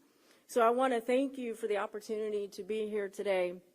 I stand before you to tell you that Florida has discovered the recipe for law and order success. Obviously, we must have citizens who support their local law enforcement deputies and actively take part in crime-fighting initiatives. Second, you must have strong sheriffs, and Florida leads the way with strong sheriffs who set strategic priorities to reduce crime and the fear of crime. But the icing on the cake for Florida is that our great free state has state leadership that actively supports local officials, including, and most importantly, your sheriffs, as we continue to keep our communities safe. I want to thank you, sir, for your hard work to ensure that sheriffs receive the funding that we need to keep our communities safe. And that funding is especially critical for counties like mine who don't have a whole lot of money in Clay County. Illegal immigration is a pressing issue in our state and in our country, and the money received here today will be used to strengthen law enforcement efforts, ensuring that our deputies can respond quickly and effectively. On behalf of the men and women of the Clay County Sheriff's Office, I just want to say thank you for supporting the boots on the ground responders and for being a good partner to law enforcement. Thank you.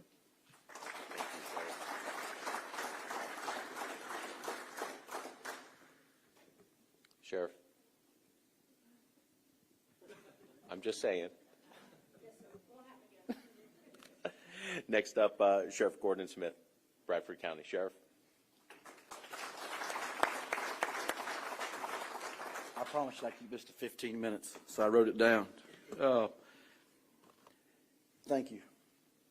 You really stepped up, not only what you did in the Senate, but when you come CFO, you did exactly everything you said you was going to do.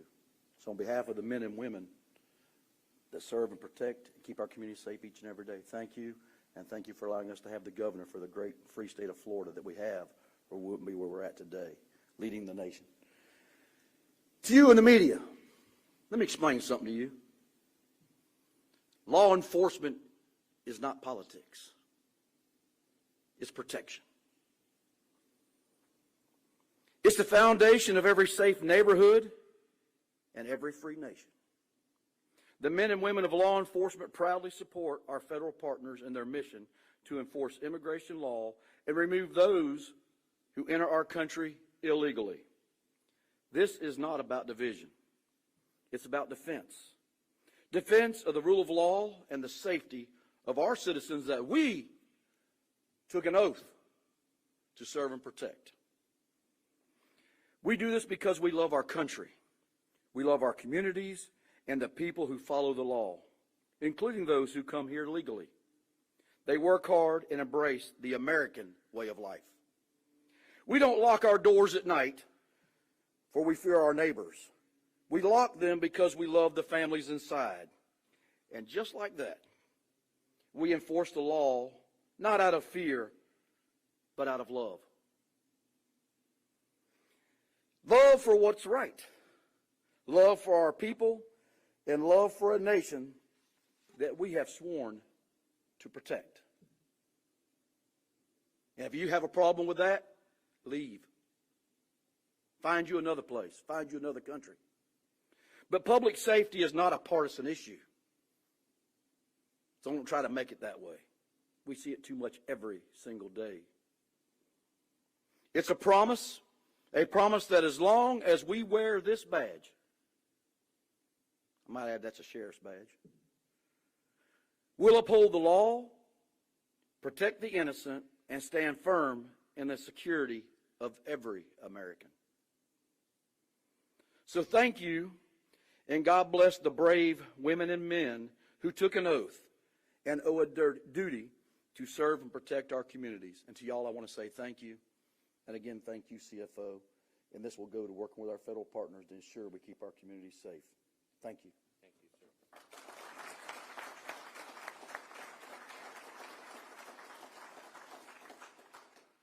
Next up, Sheriff Gator DeLoach, Putnam County.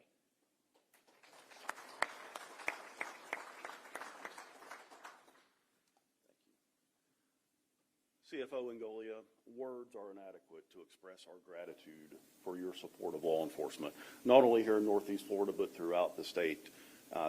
Florida has gotten it right with our immigration model. We see that it's effective, we see that it's working, and we can't say thank you enough for the unified support that we see not only from you, but from the governor, the State Board of Immigration, and the legislature. Just 4 years ago, Sheriff Smith and I had an opportunity to travel to McAllen, Texas, to visit the border with Congressman Kat Kamek and several other law enforcement leaders. And we saw firsthand the serious and detrimental impacts of illegal immigration. We witnessed firsthand where coyotes and human traffickers were taking young, innocent, small children and toddlers and tossing them in the water to create diversions so that illegal criminal aliens could be smuggled back into the United States where they had previously been deported for atrocities and crimes that they had committed against other human beings. And we left there absolutely defeated that day. It was eye-opening, to say the least, demoralizing and absolutely defeated when we left there. But it's refreshing now to see that we have a governor, a CFO, and a legislature who supports our mission and understands the importance of the fact that every town is a border town. And we see those impacts here daily. So from all of us, again, thank you. Thank you, sir.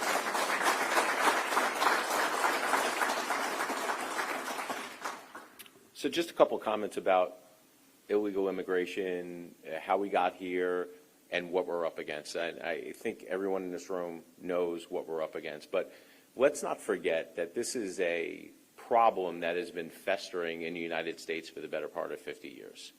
Ever since the 1980s, it was supposed to be a grand bargain where we were going to have better, more enforceable immigration law in exchange for amnesty way back when in the 1980s. Well, we got the amnesty, but we didn't get the enforcement of the immigration laws. And going forward, the federal government has not been able nor willing to crack down on illegal immigration for a long time. And the red tape that it takes in order for people to come over legally sort of incentivizes them to come over illegally. And when you combine those two with what we saw in the previous presidential administration with a de facto open borders policy, it's a recipe for disaster. I mean, you guys are here to keep our community safe. I mean, is it a coincidence that over the past 20 years we've seen a rise in some of these violent crimes with the corresponding rise of illegal immigration, drugs? We have people in our communities literally ODing, and it can all be traced back to the lack of enforcement of specifically the southern border. We have emboldened the drug cartels to the point where they're actually making more money off of human smuggling these days than they are off of drug trafficking. I mean, it's a sad state of affairs, but who can we blame? I mean, I think a lot of the blame goes on the federal government for not doing anything for almost 50 years. And now we're all put in this situation where we have illegal immigrants who are committing crimes in our communities, and you guys have to go and keep everyone safe. We are asking you to do things that nobody has ever done before when it comes to not only keeping your community safe, but also enforcing immigration law and going the extra mile in doing so. I'm constantly amazed at how much the state of Florida leads on a lot of issues. And this is no different than any other issue. Florida, by far and away, are leading on this issue. We've created a model here with the hard work of the sheriffs and law enforcement across the state of Florida, that should stay in place for decades to come, for 50 years to come, because we do not know if the federal government is ever going to fix the broken legal immigration system. I am hopeful with Donald Trump in the office, but as you can see, there's a lot of people up there that are just trying to stand in the man's way to get good work done. But what's so special about what you guys are doing with the 287G program, it is institutionalized now. This should be the model for every 50 states going forward, because we do not know what the next administration is going to be, or the administration after that. You know, one thing that I know about government is that when a government program gets put into place, it's very hard to take away that government program. I would love for this 287G program to be expanded with the jail enforcement model. So this way, the state of Florida and the other 49 states can fight back and push back on the federal government if they do continue to not doing what they're supposed to be doing. But having said that, this president, it's amazing what he is doing. Just the sheer fact that that man is in office right now is serving as a deterrent. And what this governor is doing with you all supporting these programs is creating deterrent for people, criminal aliens, to settle in the state of Florida. So thank you. With that, I'm more than happy to take any questions. If you have any questions for me or any one of the sheriffs, I'm sure they'll be happy to answer. Yes, ma'am.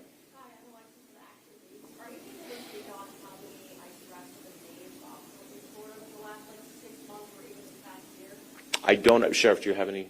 I can speak for St. John's. I'm sure We can have the sheriffs come up and relay those numbers. So just speaking for St. Johns County Sheriff's Office, and I can simply just speak based on what the data was, of course, as the beginning of the weekend. So roadside. Law enforcement and the CFO taking some questions right here. We've got to take a quick break here on Fox 35 News Plus. But to keep it here on Fox Local, we'll be right back with more after this as we monitor the situation in Jacksonville at this news conference with the CFO, and also President Trump now speaking to GOP lawmakers in the Senate at the White House Rose Garden. So let's go ahead and take a break, and we'll be right back.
You're watching Fox 35 News Plus, streaming on Fox Local.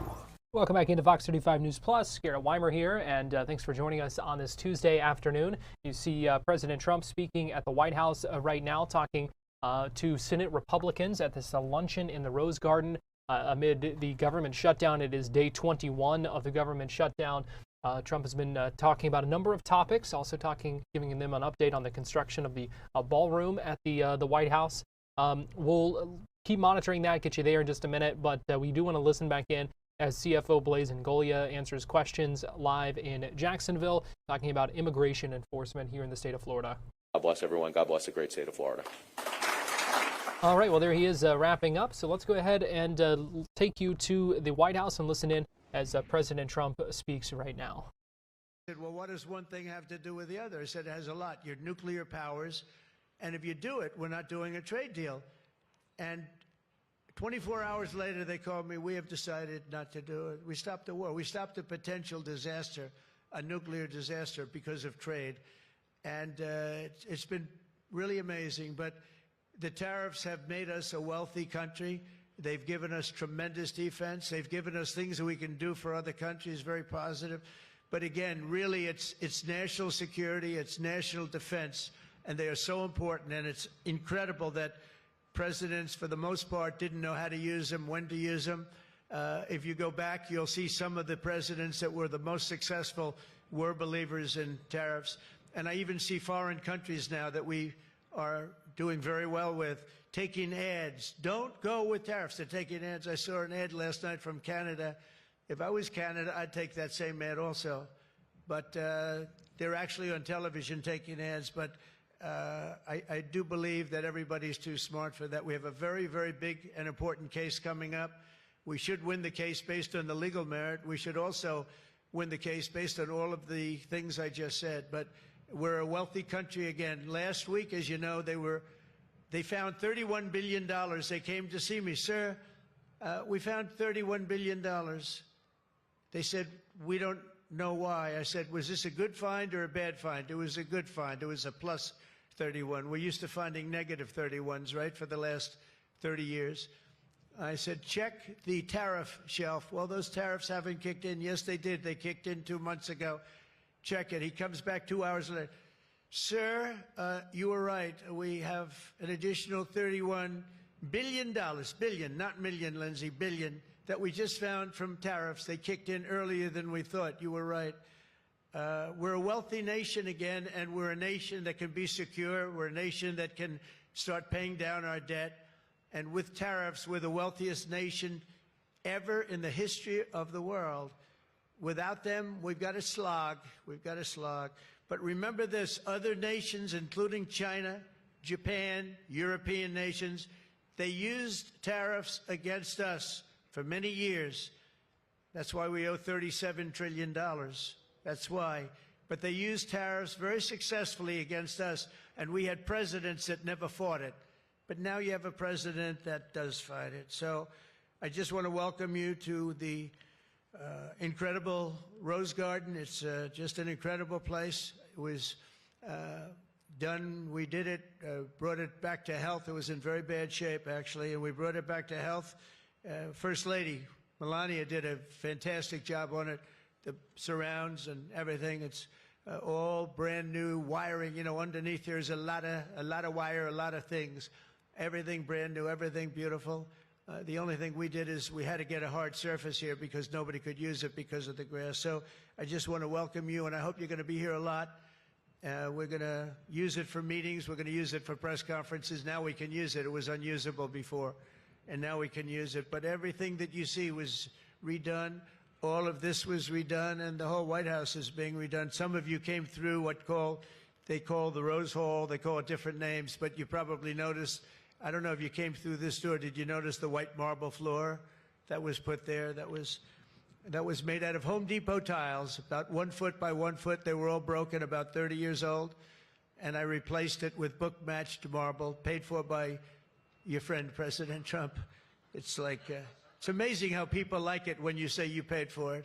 When I say I paid for it, they say, oh, I love it. But it really, they did a beautiful job. They're great talents. They're very talented marble people I have. And they replaced it with beautiful Paradiso marble and statuary marble. And it's really, really beautiful.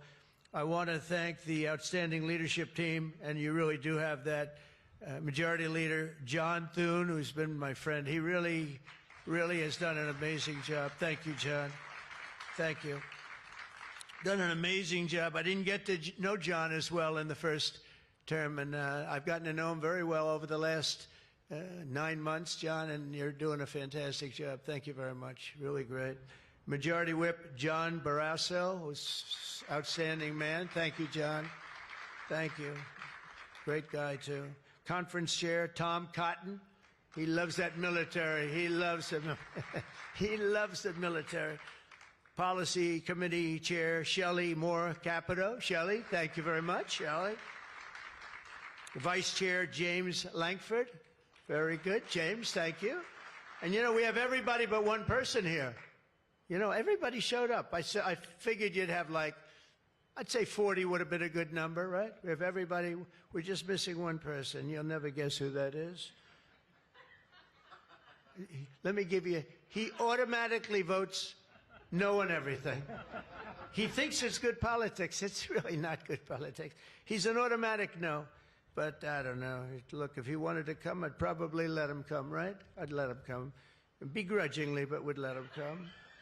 And National Republican Senatorial Committee Chair, an unbelievable guy, Tim Scott. You know, Tim, I shouldn't say it because it's so, I don't know if it's good or bad. But Tim ran, and he was very effective and very good. But he was on the debate stage and everything else, he was good just because he's good. But he wasn't as good as I thought he was. And when he got out of the race, he endorsed me almost immediately.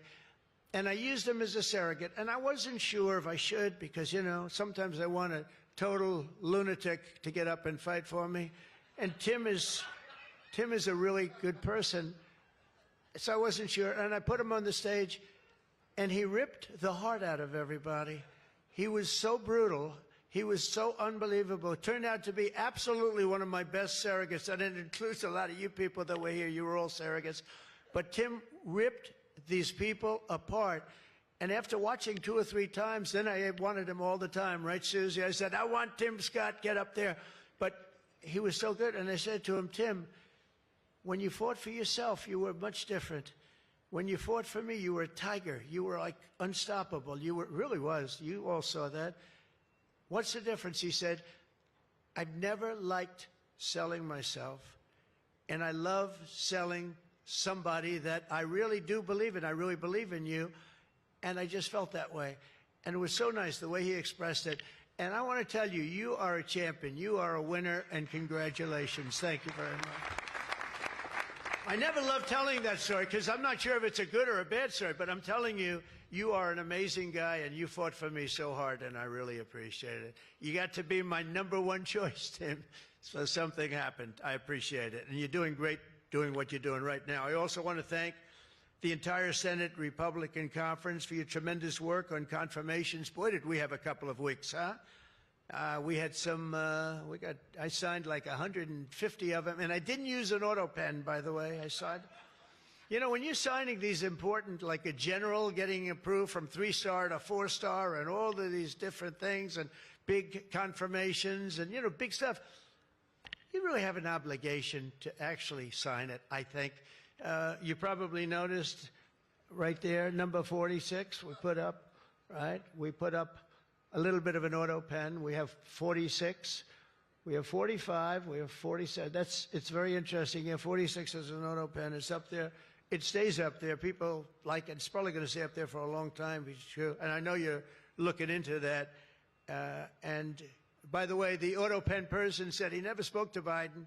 He worked the auto pen. You're not allowed to do that. So if you're looking at anything, just remember it. And remember, they treated us very badly.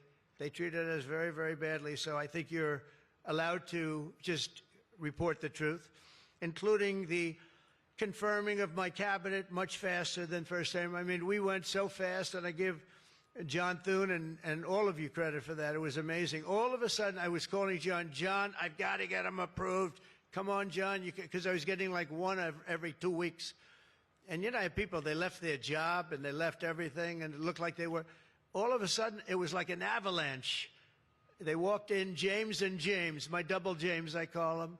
They walk in, and they had like so many of them. I said, you got to be kidding. Is this like, are you for real, right, James? John Thune did his job, and you got them all done, and you have all those people out there working now, and instead of being very upset with the fact that we couldn't get them approved quickly. So I really appreciate it. You used a method that I wish you could use on U.S. attorneys. You know, I have 10 U.S. attorneys who are phenomenal, phenomenal. A Harvard, a Yale, a this, a that, all top. And the problem is they're not going to ever be confirmed, I guess. I put them in. They'll be there for 3 or 4 months, whatever it's, and then they have to leave. Because anytime you have, as you know, anytime you have a Democrat senator, not even 2, just 1, they'll say because of the time we're in, we're not approving that person. We're not approving. They never do. They won't approve. And therefore, because of blue slip, I have to tell the person after 3 months, I'm sorry, you'll have to leave. And I put somebody else in. And I've had Democrat senators say the only one we'll ever approve is a Democrat. This is not constitutional. And you really, I hope you can look at that blue slip thing, because I have 10 people that are phenomenal, and they're going to have to leave office. Highly educated, top of their class, everything. And they're going to have a mark on their career that they were a U.S. attorney for 3 months or 4 months, and then they had to leave. And that's so unfair. It's unfair to the public, because the public voted for me in a landslide, and I'm supposed to be picking the U.S. attorneys. And this goes for judges also. But actually more so even for the U.S. attorney with a blue slip. So I have these phenomenal people, but truly fantastic people, and they're wondering what's going to happen in another 3, 4, 5 weeks.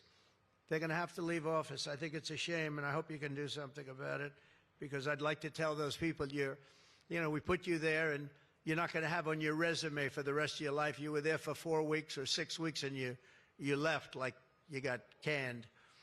So I hope you look at that. Very important. And after your pivotal changes to the Senate rules last month, as a result, this is what you did, the unprecedented obstruction by the Democrats. We've confirmed more than 175 public servants, people that are phenomenal, to keep posts, and that's just been over the last couple of weeks. It's an unbelievable thing what you've done, John.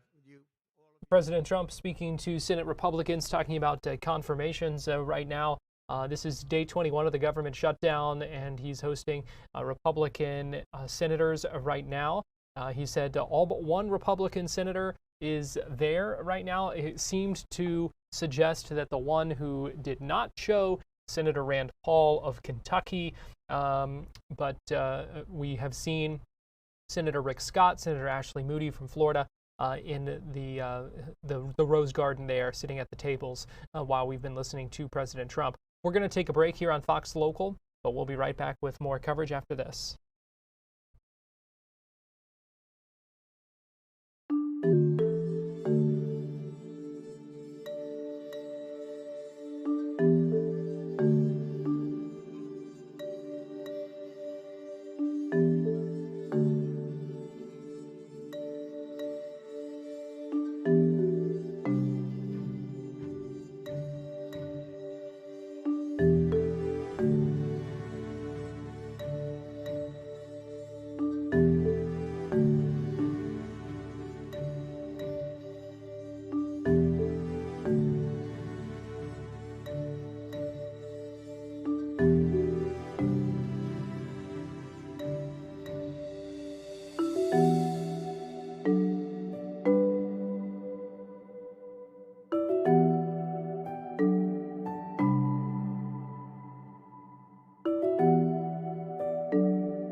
watching Fox 35 News Plus, streaming on Fox Local.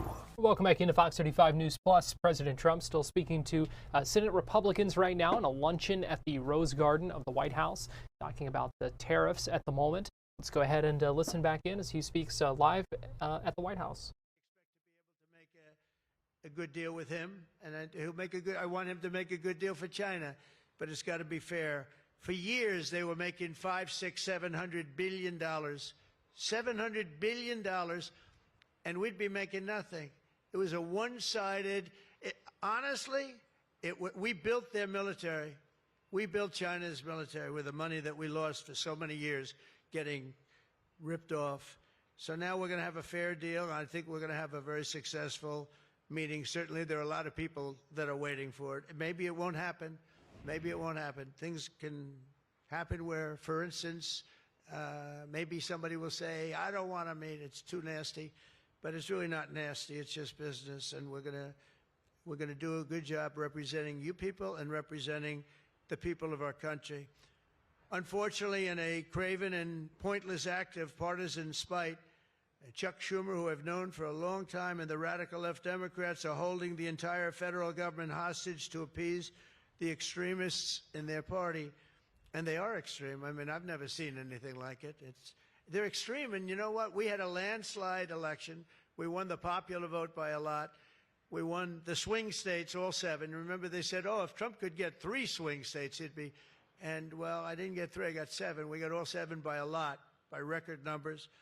We won the Electoral College, 312 votes. They said it's very hard for a Republican. It's harder for a Republican, although now I think we've swapped it. I think it's now harder for a Democrat, because if you see what we've done with the Hispanics, with the black workers and black men, and recently a poll came out with black men and women were doing so well. You know, they want security.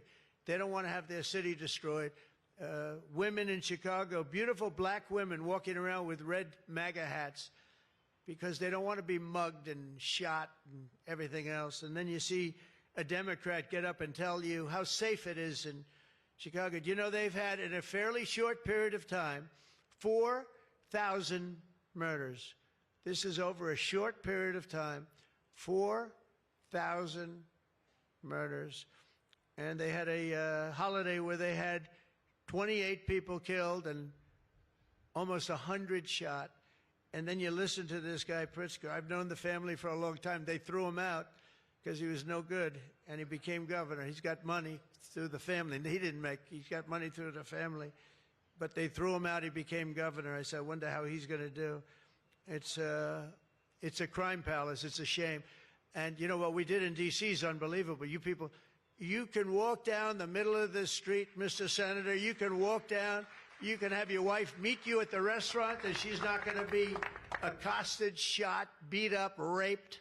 It's unbelievable how bad it was. It was one of the worst in the country, and now it's stone cold. I don't say the word perfect, but it's pretty damn close. And, you know, they would average more than a murder a week in Washington, D.C. This is just before we got here, a murder a week. Think of that. The capital of, in my opinion, the capital of the world. They come from Iowa, they come from Indiana, they come from Florida. You call up the parents, I'm sorry, sir, your son has been shot and killed. We have no crime here now. We have no crime. And the National Guard has been unbelievable, the job. Unbelievable. And you know, it also looks better. I do a tour. I hop in that beast. I feel very safe in the beast. The windows are this thick. But I hop in the beast and I tell the Secret Service, let's drive around town. I used to do that myself. I could drive myself around. I actually like that better. But now I don't think it's a good idea. But we drive around in the streets. The place is looking much, the grass is good, the fences are down, there's no tents, there's no anything. We are looking like it's just a whole new look. And the most important thing, there's no crime. And we're going to fix the roads. We have great pavers. We're going to fix the medians in between the roads, which are half of them are falling down. We're going to take some of the tiles off the bridges, the tunnels that you have. They've been up for 40 years. They're rotted. And we'll put up brand new, gorgeous white tiles like it's supposed to be. But this place is looking really good, and we haven't even started the real fixing up of the town. We're getting rid of the graffiti. You notice there's almost no graffiti anymore. A lot of that beautiful statuary marble had red graffiti all over it, had bad signs up, and it stopped. We've taken out 1,700 career criminals and people that came in through an open border. They came in through Biden's open border, and we've taken them out. The thing having to do with all of the elements in the great, big, beautiful bill, I'll tell you, it's amazing what we've done. $200 billion in costs for medical. What we've done, $50 billion for rural hospitals. And remember, no tax on tips, no tax on Social Security, no tax on... Think of all of these things that we've done. This is the biggest, this is the greatest bill. Social Security, no tax on overtime, but no tax on tips. I got that from a waitress in Nevada. I was making a speech, and I'm at one of my restaurants in the hotel I own there, and I say, how are you doing? Well, sir, it's terrible. They're taxing my tips. They're going, I wouldn't have even thought that. And I looked at it, and she said to me, sir, there should be no tax on tips. I said, say it one time more. No tax on tips. I walked outside to the press. I said, there will be no tax on tips. She was right.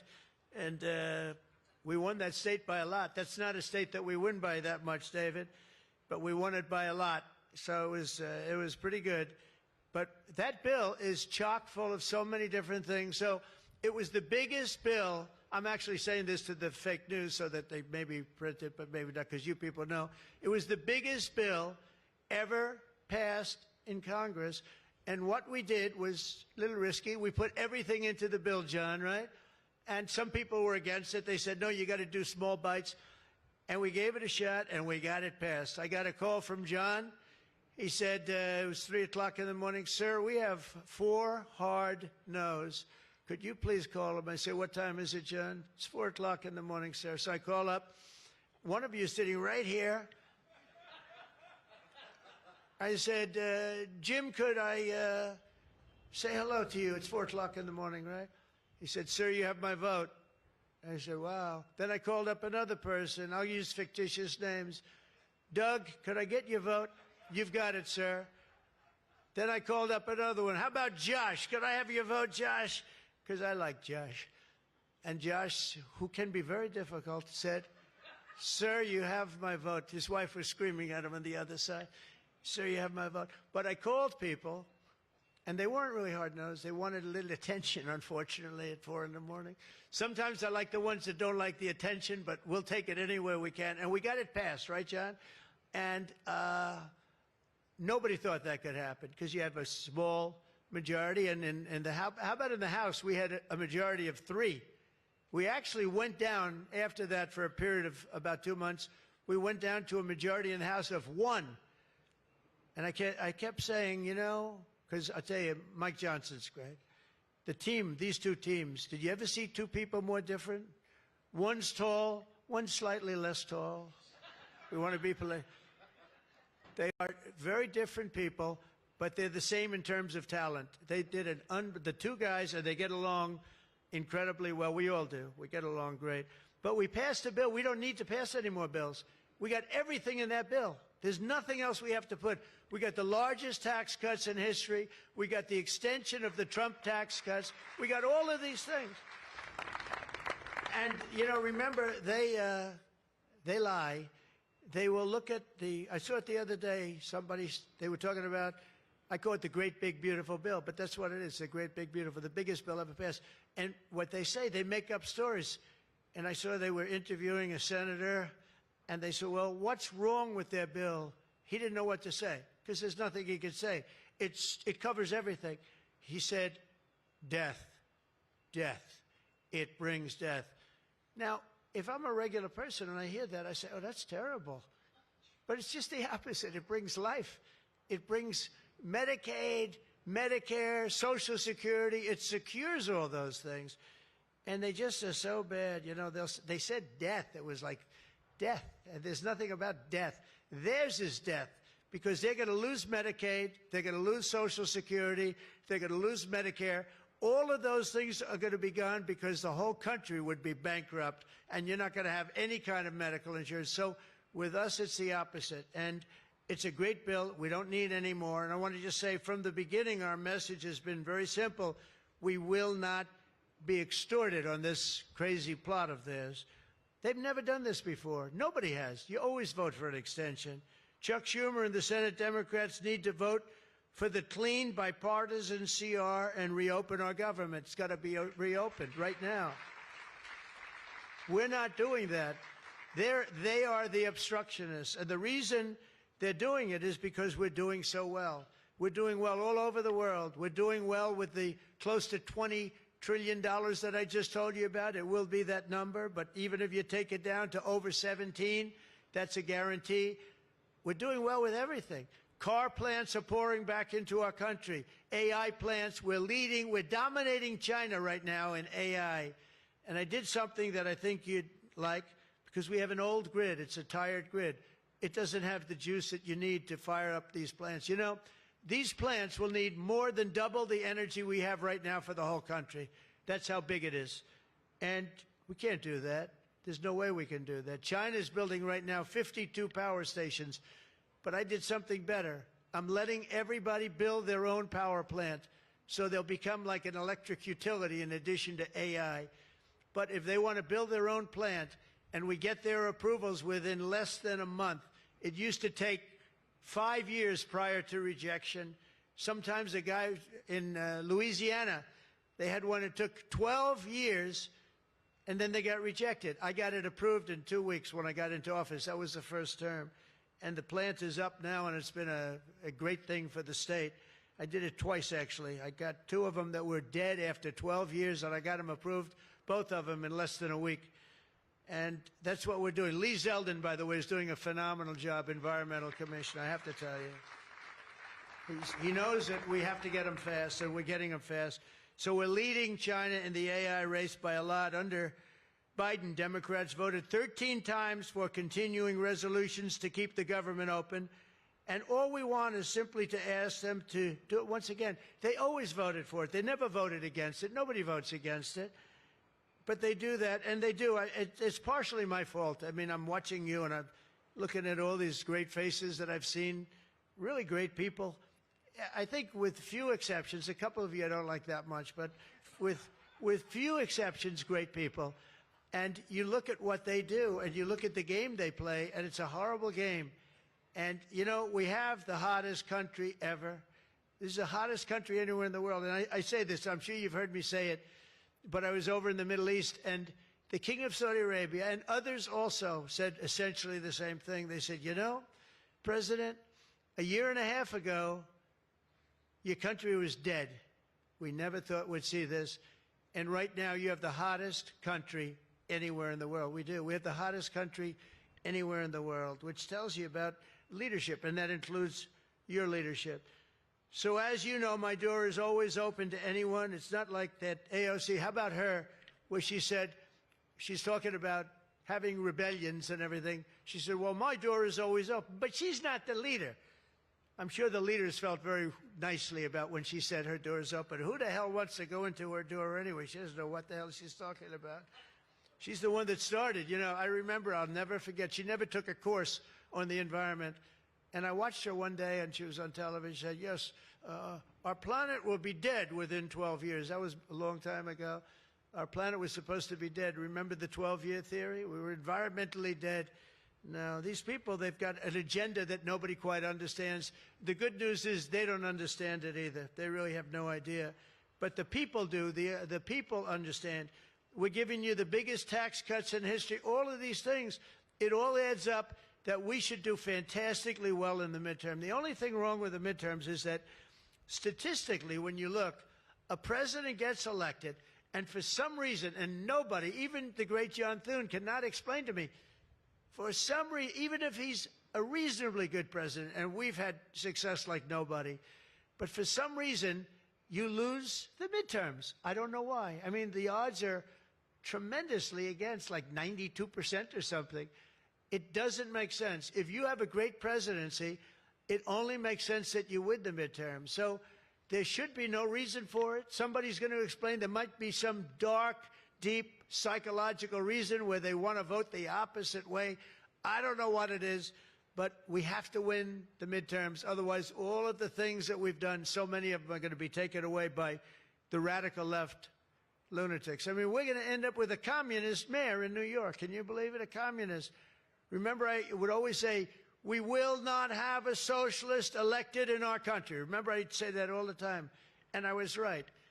We skipped socialists. We got a communist elected. So I didn't tell a lie. I didn't tell a lie. I was right. We'll have a communist, not a socialist. But we've already seen the impacts of the dangerous game that they're playing. Democrats are causing delays in our air traffic control system. So important. We wouldn't have had, you know, this Pete Buttigieg, he spent billions of dollars on fixing the air traffic control that used copper wire going into glass wire. Any union electrician here or any non-union electrician would say you can't hook copper into glass. It doesn't work. They spent billions of dollars. They turned on the system, and it was stone cold blank. We're getting a brand new system. We have bids out now. We have 3 great companies bidding. And I want one bid. Sean Duffy's doing terrifically. I want one bid. I want just bid, and they're responsible for everything. Not where they had like 1,000 contractors. Every contractor, they're all running around. In the end, if one of them does a bad job, we want to be able to blame somebody, and it's going to be one of the very big companies because there's a lot of interest in it. So the air traffic control system is going to be rebuilt. Over 1 million federal workers right now, as you know, are going unpaid. That's the Democrats' fault. And children, tourists, unable to visit the museums in Washington, D.C., that we now have beautiful, safe streets, but we don't have the museums open. We should probably just open them. But we are doing things that nobody's ever done, nobody's ever seen. So all of this and the pain that the Democrats have caused during this reckless and completely unnecessary affair, and you could call it the Schumer shutdown or the Democrat shutdown, you can call it whatever you want. And I will say this, that we have Darth Vader. You know Darth Vader, right? Darth Vader is a man who, I think he's sitting right. Is that Darth? Stand up, please, Darth Vader. Stand up. Does everybody know? They call him Darth Vader. I call him a fine man. But he's cutting Democrat priorities, and they're never going to get him back. And they've caused us, and they've really allowed us to do it. And by the way, thank you. You're doing a great job, I have to tell you. So really a great job. Because many of the things that they're cutting, like the New York project, $20 billion we're cutting it, they're not going to get it back. I mean, they're not going to get a lot of things back. They may not get it back. Maybe we'll talk to them about it. But they're losing all the things that they wanted. But many of the things that they wanted are things that we don't want. Things that are just so bad for our country. And we're cutting those things out. So while they thought they were doing maybe bad, maybe indirectly they're doing good. The cynical comment that they've made all over the place, and all of their cynical remarks proves beyond all doubt that Schumer is a calculating political partisan. But we knew that. But he's somebody that's in deep trouble. He's losing in all of the polls. He's even losing to AOC +3. Remember +3? What happened to the +3? Are they still around? I had one. I met when I was at the United Nations, I met the president of Somalia. And I said, I have somebody I'd like to give back to you. He said, no, thanks. We don't want her. He didn't want anything to do with her. But today I'm calling on every Senate Democrat to stop the madness, to let our country get back. In the greatest moment in the history of our country in terms of wealth, in terms of job creation, and in terms of investment coming in, these guys go on strike. It's really a shame. So I'm asking them to be smart. It's not working. They're getting killed in the polls. The public understands what they're doing. They're doing the wrong thing. And with that, I just want to say welcome to the White House. When we're finished, they do a great job. When they're finished, we're going to all come in. It'll be a little crowded, but that's okay. Into the Oval Office, we'll talk a little bit, a couple of minutes. Got some interesting things. And I think I'd like to have, if I could, John come up and say a few words, and we can close it out. And by the way, this is an open mic. It's open to the world. I think they can hear me out on the street. If anybody wants to come up and say after John, say it. We're all friends, and you can speak your heart out. But we've got to get our government open, and the Democrats are trying to keep it closed. Thank you. John, please. Thank you, man. Thank you, sir. Well, Mr. President, thank you for having us. This is the 4th week of the Democrat shutdown, but we are all here today because your Republican team in the Senate is unified.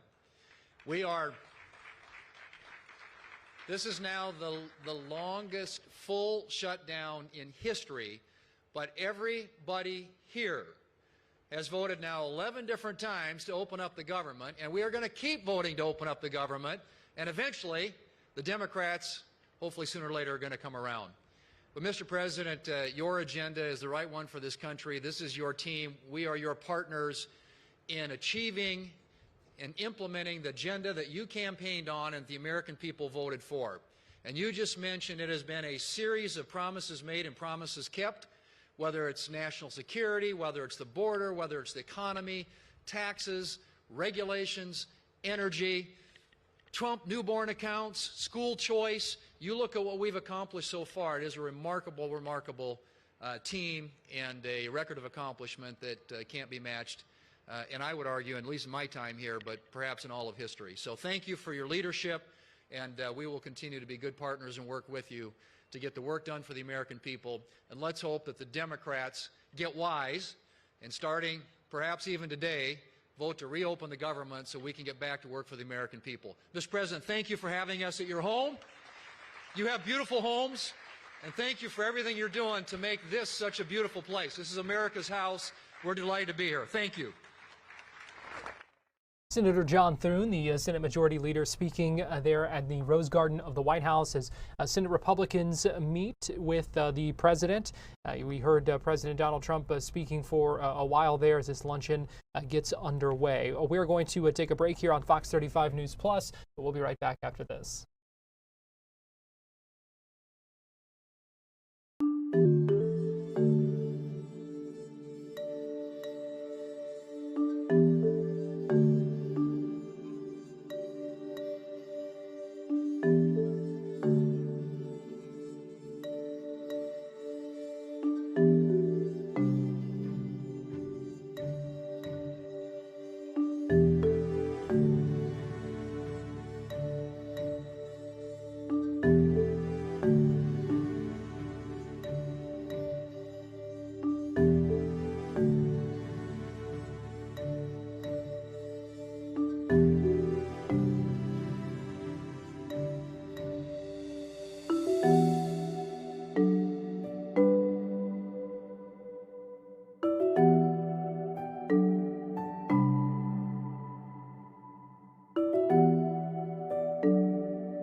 You're watching Fox 35 News Plus, streaming on Fox Local.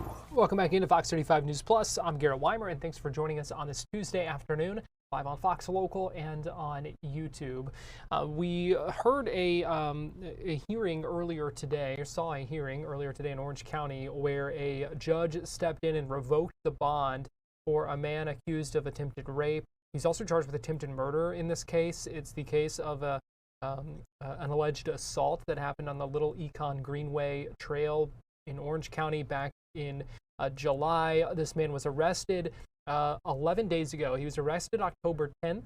His bond was he was released on bond 2 days later, a $9,500 bond, and that was a controversial decision at the time. Was met with some outrage from folks in the community and some other officials as well.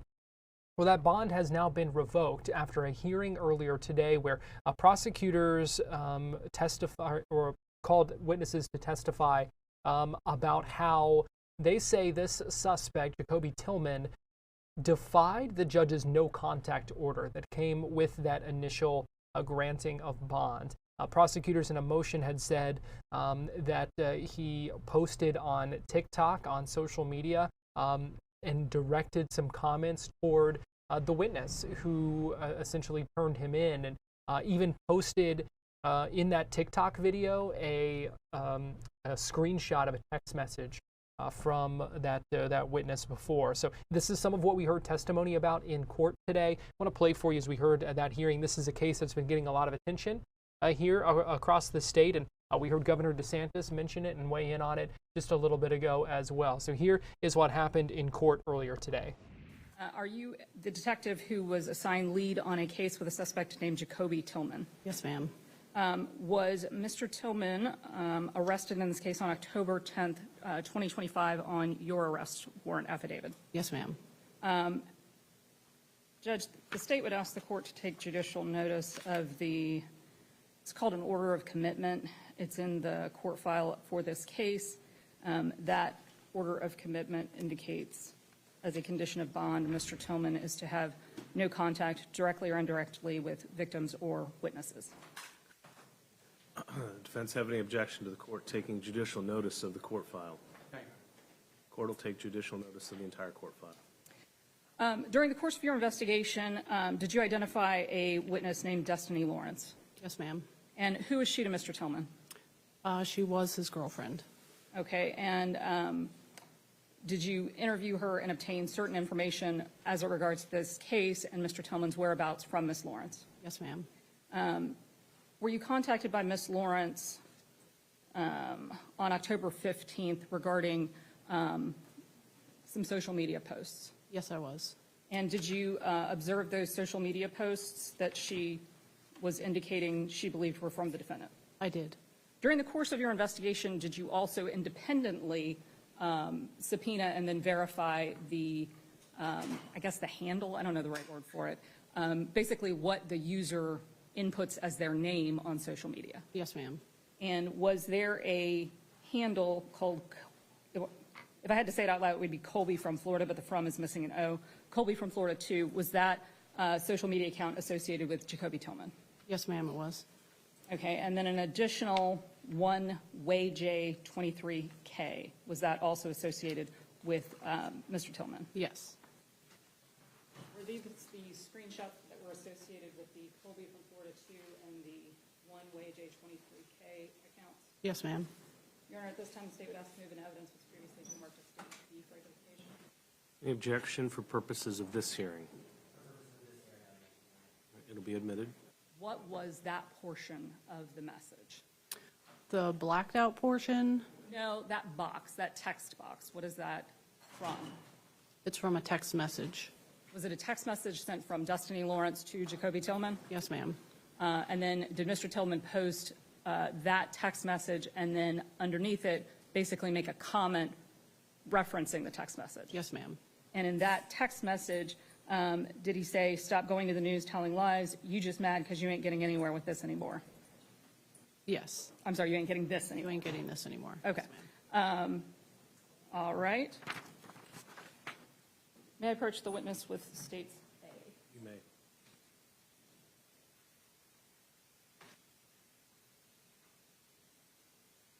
In addition to getting the screenshots, did you also get a sworn statement from Ms. Lawrence that day indicating what these messages were? Yes, ma'am.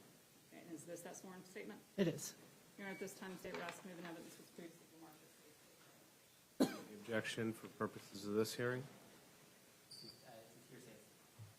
Allowed in this, Your Honor, no objection. It'll be admitted. I don't have any further questions of this witness. Cross.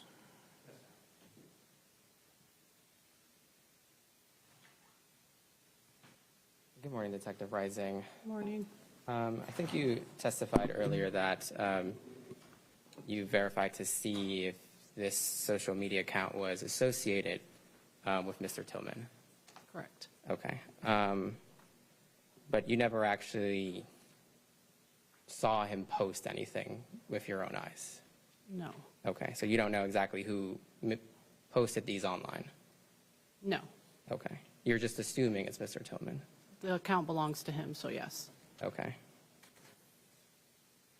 But you don't have any independent knowledge that he actually did the posting? Besides seeing it online, no. Okay. I think Ms. Lawrence came to you around October 15th? Correct. Okay. But you don't know exactly when these social media posts were made? I don't know the exact date. I'll have to go back and look and see the date that it was posted. Okay. But you can't tell us right now what the date of that they were posted? Not positively, no. Okay. No further questions, Your Honor. Redirect?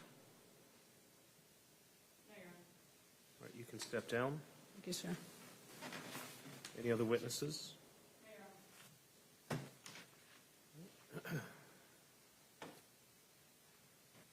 Any evidence the defense wishes to present? Argument, state. Your Honor, this is pretty straightforward in this case. At initial appearance on October 11th, the defendant, in addition to being granted bond, there were certain conditions that went along with that bond, no contact directly or indirectly with the victim or witnesses. That's in the court file that we've asked you to take judicial notice of. After he was released on bond, he made certain comments. Specifically, it's the comments that were on TikTok where he says, "You just mad, you ain't getting this anymore." It's the state's position that those are comments directed to Ms. Lawrence, a witness in the case, and that she has written a sworn statement that Your Honor considered as evidence for the purposes of this hearing. And since that is in direct contact with Ms. Lawrence, the state is asking you to revoke Mr. Tillman's bond. Defense? I would argue that the state's motion to revoke bond fails for three reasons. The main one being, Your Honor, these text messages, it says that they were sent back on October 6th of this year. The order of no contact was given on October 11th, 2025. And then Ms. Lawrence, the victim, noticed these on October 15th. We just heard from the detective. We do not know exactly when these were posted. They could have easily been posted before the no contact order was made, which was on October 11th, 2025. There was 4 days in between that text message and the initial arrest in this case. Furthermore, Your Honor, the second reason I believe this fails is because this is a social media post.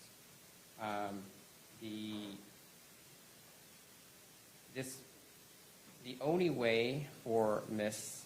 Lawrence to have seen this would be if Ms. Lawrence was following the accused here, Mr. Tillman, on social media. She has therefore taken an act that if she was not following him or if it was never sent to her, Ms. Lawrence would never have seen this. This is Mr. Tillman just posting something akin to him shouting out it into the street, Your Honor. I would not call this indirect or direct contact. Mr. Tillman is allowed to post whatever he wants on his social media.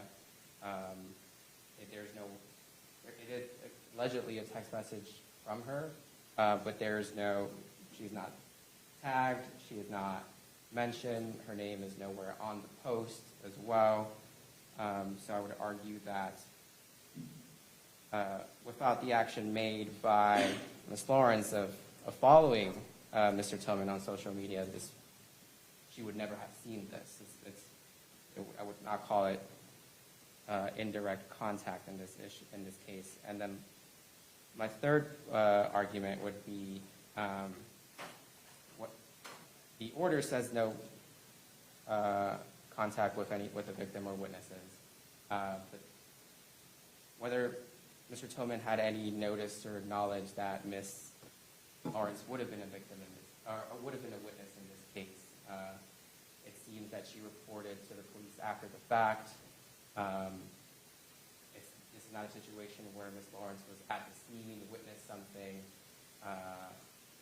Ms. Lawrence, in fact, allegedly watched the video later on that was sent to her, and then she reported to police. It's unclear that there's no way for Mr. Tillman to know that Ms. Lawrence would be a witness that the state is going to be using in any of these court proceedings. The defense hasn't received any witness lists in this case, and there was no way for me to have told him, okay, you can't have contact with any of these people since the state hasn't provided a witness list in this case. So I'd argue for those 3 reasons, the state's motion to revoke bond should not be granted. State, I'll give you the last word. So as to the date of the text message and the date of the post, Ms. Lawrence's sworn statement covers that and indicates that she had sent that to him previously and then saw the social media post after the fact. The social media post itself indicates that it's post-arrest, since it's also talking about the media covering this, which obviously was well known. So I would think that the post itself also shows that it was after his arrest and would have been after his release. Ms. Lawrence is not the alleged victim in the case. She was at the time of the incident. Your Honor, took judicial notice of the court file that contains the arrest affidavit that has these facts that talks about that Ms. Lawrence was Mr. Tillman's girlfriend at the time of the incident. They, between the time of the incident and the time of his arrest, had broken up. There's things in there that indicate that it should have been obvious that the police were talking to her. And then I believe it would have been obvious to Mr. Tillman that she was a witness in this case.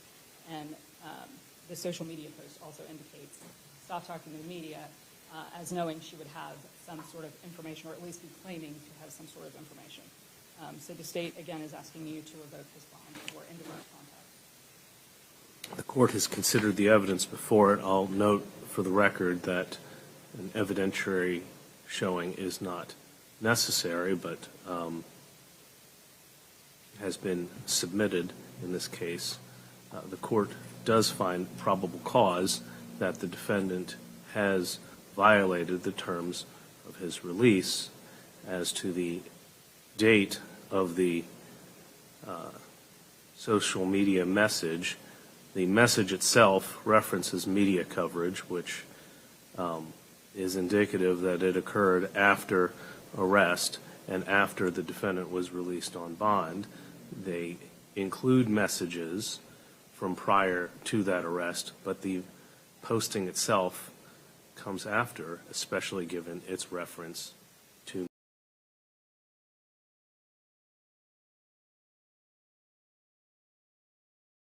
the witness at issue is involved in the case and is one of the few people mentioned as a potential witness in the case. As to the fact that it was posted on social media, while the defense's argument is creative with regard to that not being a communication, this was a communication that was clearly intended to reach the person that the defendant was prohibited from contacting. This is not akin to yelling it out in the street. It's akin to yelling it out in the street while the person you're not supposed to contact is standing on the sidewalk. Therefore, the motion is granted, bond is revoked, the defendant shall be held in custody pending further proceedings. We'll be adjourned on that case. Bond revoked for Jacoby Tillman. As you are about to see here, he is remanded into custody and now back behind bars. Comments at the end there as well. At the end of that hearing saying, I have one thing to say, Judge, I didn't do it. now in handcuffs and being taken back behind bars. This happened earlier today in Orange County.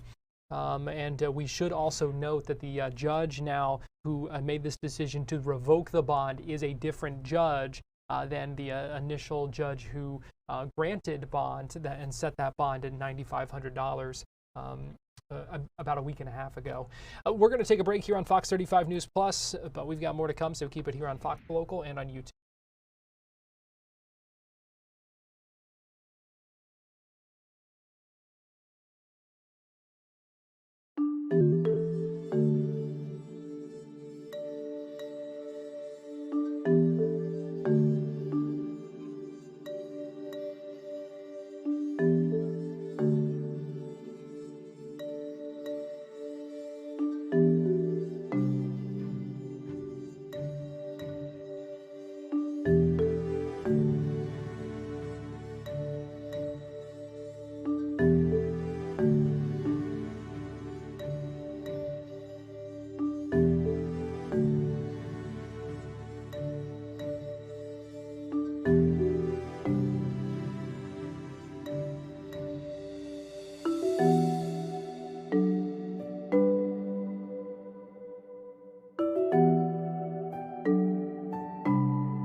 You're watching Fox 35 News Plus, streaming on Fox Local. Welcome back into Fox 35 News Plus. I'm Garrett Wymer, and thanks for joining us on this Tuesday afternoon, live on Fox Local and on YouTube. We saw a news conference for illegal immigration enforcement.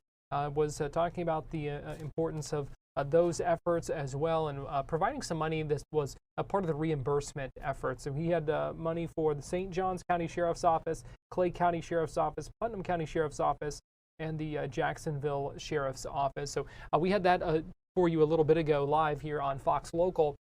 One of the things he talked about was this ongoing push to eliminate property taxes in the state, and his vow, he said to his audience of law enforcement there today, that would not result in a cutting funding, that they would stand up for law enforcement across the state.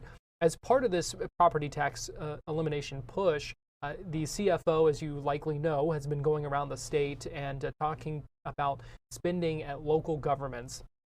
He has been to several across the state, many of them, several of them in our area as well. And he was recently, earlier this month, he was in Seminole County, where he talked about the spending there. Says he identified $48 million in what he believed to be wasteful and excessive spending. And when he factored in the recent increase in the millage rate, he said that number goes up to $77 million. He says that he factored in inflation and other adjustments, but it just the spending outpaced the growth of the population and what he expected and what he wanted to see from that, as has been the case in many of the localities that he has held these news conferences about in recent weeks. We have heard, though, from officials in Seminole County who responded to the CFO and said that they don't believe his claims are true. They said that they sent a letter to the CFO but did not receive a response, and so began yesterday speaking out publicly about this because they want people to know what they say is the actual truth in Seminole County. We heard from Jay Zimbauer, who is the chairman of the Seminole County Commission there. He denounced the findings and criticized state leaders for not collaborating with them on this. And so, in fact, you'll hear him tell Fox 35's Manny Martinez that all of this came as a surprise to them. Here's Manny's conversation with Seminole County Chair Jay Zimbauer yesterday evening. So we're here now speaking with Chairman Jay Zimbauer of the Board of Seminole County Commissioners. Chairman, thank you for being here with us this afternoon. Absolutely. Good to see you, Manny. Good to see you. So 5 days ago, the county sends a letter to Blaise Ngolia, the state CFO, responding to his visit to Seminole County weeks earlier, where he said that the county is misspending nearly $50 million. $48 million was the math. Now it's October 20th. Correct. You haven't gotten a response back. Why is going public with it the necessary step? Our citizens need and deserve, and quite frankly, are owed transparency. This county commission has always been about transparency, even to the point where our entire budget is on the website by line item, where citizens can go see anything and ask questions about anything they want. In addition, we hold several public hearings for transparency for our citizens to see and understand.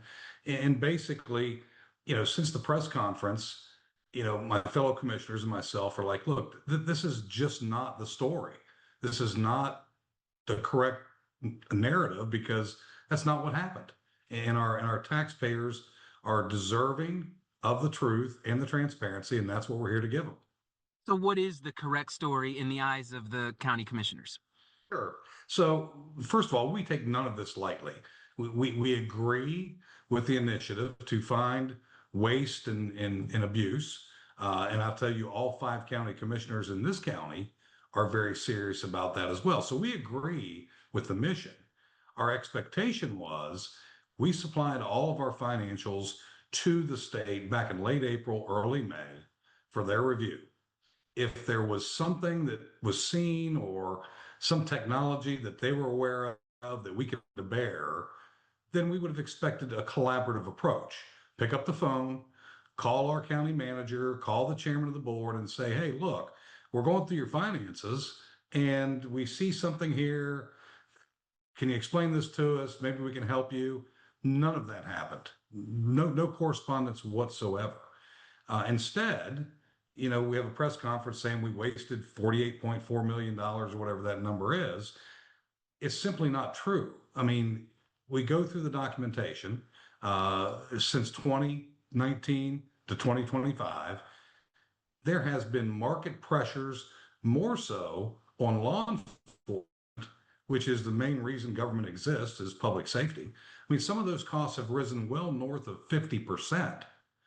Other state requirements. The county commission does not have full discretion over the entire budget. We have mandates that we have to fund by Florida statute. Many of those have increased in cost.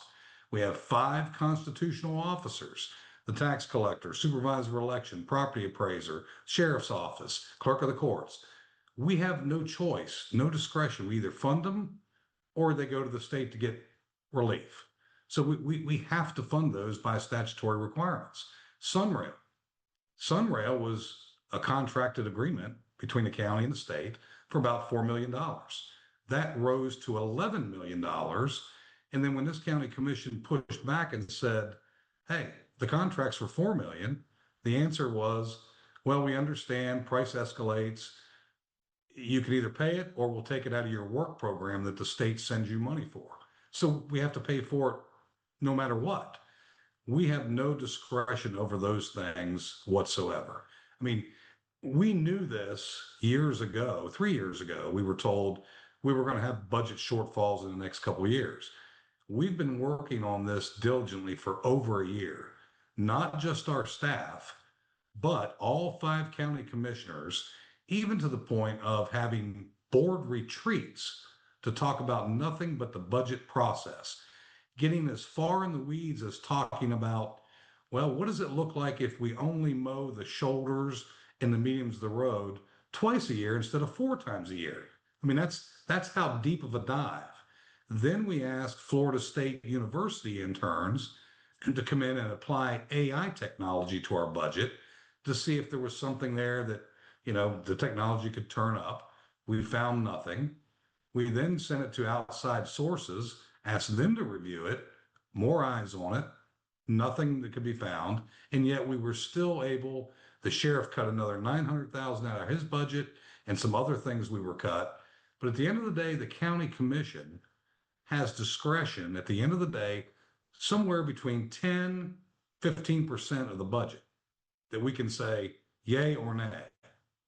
The county commission budget increased 1.3%, where we have constitutional officers that have increased as much as 90%, some 50%, other costs, Sunrail, 100%, retirement fund contributions, Medicare, Medicaid, insurance. All those are well north of this formula that the CFO utilized. When the CFO came to Seminole County, what was the feeling between you and the other county commissioners? Well, first of all, we weren't made aware he was coming. Again, there was no reach out by the CFO or anybody at the state to say, hey, we'd like to talk to you about your budget. Never happened. First thing we heard about it was somebody going, hey, the CFO's having a press conference about you guys overspending money. And my reaction was like many of my fellow commissioners, like, what? We didn't know anything like this. I mean, nobody's called and told us, hey, we think you made a mistake, or hey, we got an idea for you. You might be able to save some money. We were taken back because we're used to collaboration. We collaborate with all of our 7 cities. We always collaborate with Tallahassee. This basically took us by surprise. I mean, if there was something to have a discussion about, just pick up the phone. We can have that discussion and figure it out. But that never happened. So we've gone back through, rechecked, rescrubbed. We just don't see it. I mean, it's state mandates and the market pressures that have come to bear on law enforcement. So I want to read a little bit from what the county release says today. It says, on October 7th, the CFO's Florida Agency for Fiscal Oversight presentation alleged that county spending exceeds an index he created based on population growth and inflation. However, the CFO's model, and the CFO's model ignores more than $120 million of state-imposed mandates and essential services. That word ignores. Right. Do you think it was intentional to create a narrative or something that their office overlooked? I'm not going to speak for the CFO and what they set out to do. I mean, they say they were out looking for waste, fraud, and abuse. Well, I can assure our taxpayers there's no fraud happening with these 5 commissioners. There is no waste purposely taking place by these 5 commissioners' budget. And they've scrubbed this budget from one end to the other. So I can't tell you, but I put it sort of akin like if you looked at somebody's income tax return and you look at the adjusted gross income, and then you go to the back page on the actual amount of return or payment to the IRS, you've left everything out in the middle to really understand what accounted for that tax return. This is no different. In fact, we took his formula and applied it to the last time Seminole County ever had a millage change, which was the year 2011. Taking his formula and applying it to the 2011 tells us, his calculations, not ours, that our millage should be 6.9, not 5.4, more than what it actually is now. What does that tell us? That tells us this county commission has been very prudent, very, very hard on our budgets. We don't have a bunch of pet projects or nefarious things going on. We're funding law enforcement, public safety, and the necessary things the government should. Now, that said, Is there some technology out there or something that the state knows about that we're not aware of that we could bring to bear and save 2%, 5%, 10%? If there is, I would expect a call saying, hey, did you know that Charlotte County has come up with some method to do X, Y, and Z, and y'all could save some money? But that's not happened. Part of this, too, is the push in Tallahassee and by the governor, by the CFO, to get rid of property taxes. And that's why, they're preaching that fiscal responsibility so that they can do this and not hurt budgets. Your takeaway, I know we've spoken that night of the increase where it was approved of the millage rate increase. You mentioned you just don't know where they're going to get that money if they get rid of property taxes, in 3 weeks. I don't fancy your mind has changed too much on that. Right. No, I mean, first of all, I think we all would agree. We'd love to get rid of property tax. Great. Then you got to have somebody answer 911 when they call. I haven't seen the model. Legislatures have recently shoved out 6 or 7, bills or proposals for a referendum. Some of those may work. Some of them may not. There's no question taxpayers need relief on property tax. But on the other side of the coin, you still have to fund public safety. And how do we do that? Is it a sales tax model? I don't know. That's one thing that's been proposed.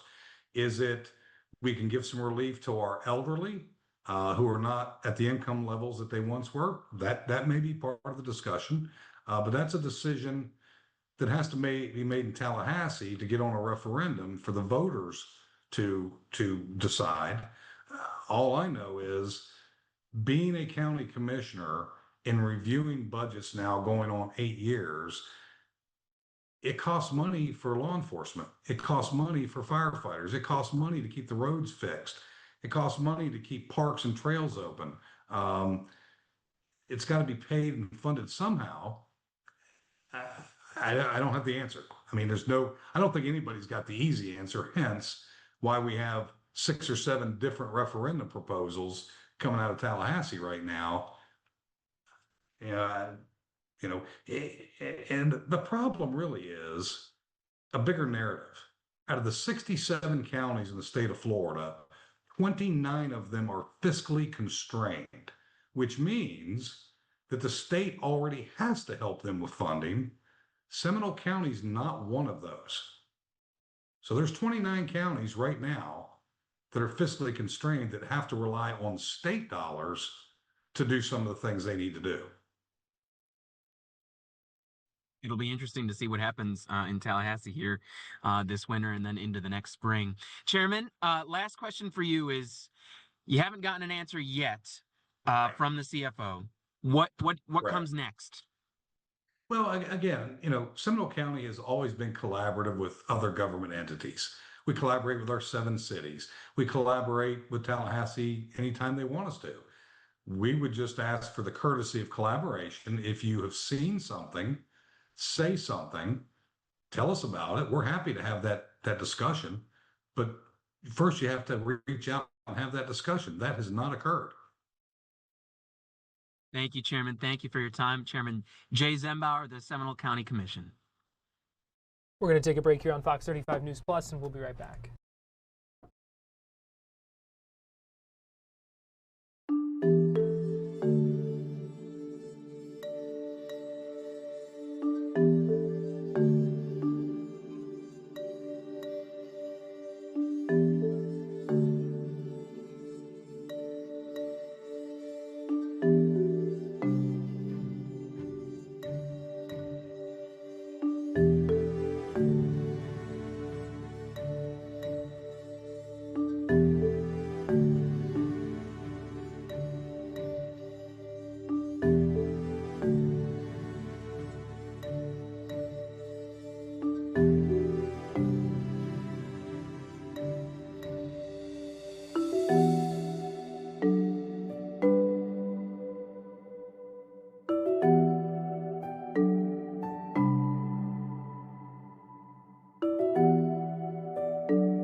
You're watching Fox 35 News Plus, streaming on Fox Local. Let me give you a live look right now in Capitol Hill. We expect to hear from Congressman, I should say, Hakeem Jeffries, a Democrat from New York, expected to speak shortly to reporters. It is day 21 of the government shutdown, and we expect to hear from him in just a little bit. The Senate was in session earlier today, and on the floor of the Senate, we also heard from Democrat minority leader Chuck Schumer, who spoke as the government shutdown continues. We heard from President Trump talking about the shutdown just a little bit ago, meeting with Senate Republicans at the White House for a luncheon. So now let me play for you Schumer's remarks on the Senate floor earlier today. So, Mr. President, I just heard my friend, the Republican leader, Senator Thune, here on the floor. And I heard him say that Democrats are somehow pushing far-left demands here in the Senate. What the heck is he talking about? How is it far left to say we want to lower health care premiums and spare tens of millions of people from financial ruin? Far left? Tell that to an American family whose premiums will go up from $200 a month to $1,400 a month, that fixing that is far left. Tell that to young couples whose parents are about to get kicked out of nursing homes. Tell that to people who live in rural America and see their hospitals closing. That's far left? I'm afraid the Republican leader doesn't know what the American people want and where they are on health care. There is nothing far left or far right or center about wanting lower premiums. It's common sense. It's what the American people overwhelmingly want. 58% of Trump voters, they're not far left, want the ACA tax credits extended, according to the Washington Post. And we cannot and must not delay like Republicans want to do. And beyond that, Leader Thune, I don't know what got into him today, also claimed Republicans are ready to get to work. Really? Tell that to Speaker Johnson and the House Republicans who have been on vacation for nearly a month. Nearly a month. So they want to get to work? Then get Johnson back here. Get the House Republicans back here. If they want to work, the American people see right through that one. Now, it's day 21 of Donald Trump's government shutdown. And while millions of Americans are feeling the squeeze, as I said, the House remains on vacation. And Senate Republicans, they're headed to the White House today, not for negotiations, not to work on any path out of a shutdown or to avert a health care crisis, but for a Rose Garden pep rally with Donald Trump. That's right. Senate Republicans today will join the president to celebrate staying strong and being unified, staying strong against helping Americans who desperately need a fix to the health care crisis, staying strong to the young couple whose parents are getting kicked out of a nursing home, staying strong to people in rural America who are seeing their hospitals close. So as millions of Americans continue to endure the pain of one of the longest shutdowns in American history, Republicans will be celebrating keeping the shutdown going. Republicans may not have time to fix people's health care, but apparently they got plenty of time for a mini pep rally with Donald Trump. In the meantime, the pain for Americans is getting more and more real. More and more states are notifying their residents about the disastrous premium hikes coming their way. And the pressure is building on Republicans, the party in the majority, to do something about this shutdown and about the cost of living. A CNBC poll from Friday found Americans now hold Donald Trump and Republicans responsible for the shutdown by a 53-37 margin. 62% of Americans in the same poll disapprove of the president's handling of inflation. 56% disapprove of his handling of tariffs. In other words, what do Americans care about most? Costs, inflation, health care. The very things the Republicans here in the Senate and in the House are refusing to address because they want to shut the government down to avoid discussing the health care issue and having a serious negotiation about it.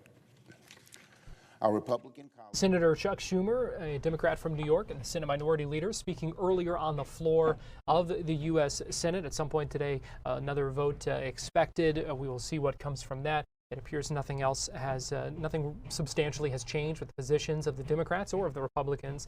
And we did mention the luncheon at the White House. We did bring you President Trump's remarks from that earlier today, live on Fox Local. Well, we hope you keep it here. We've got more to come. We're going to take a quick break on Fox Local and YouTube. We'll be back at the top of the hour, and also welcome in our TV audience here on Florida Live.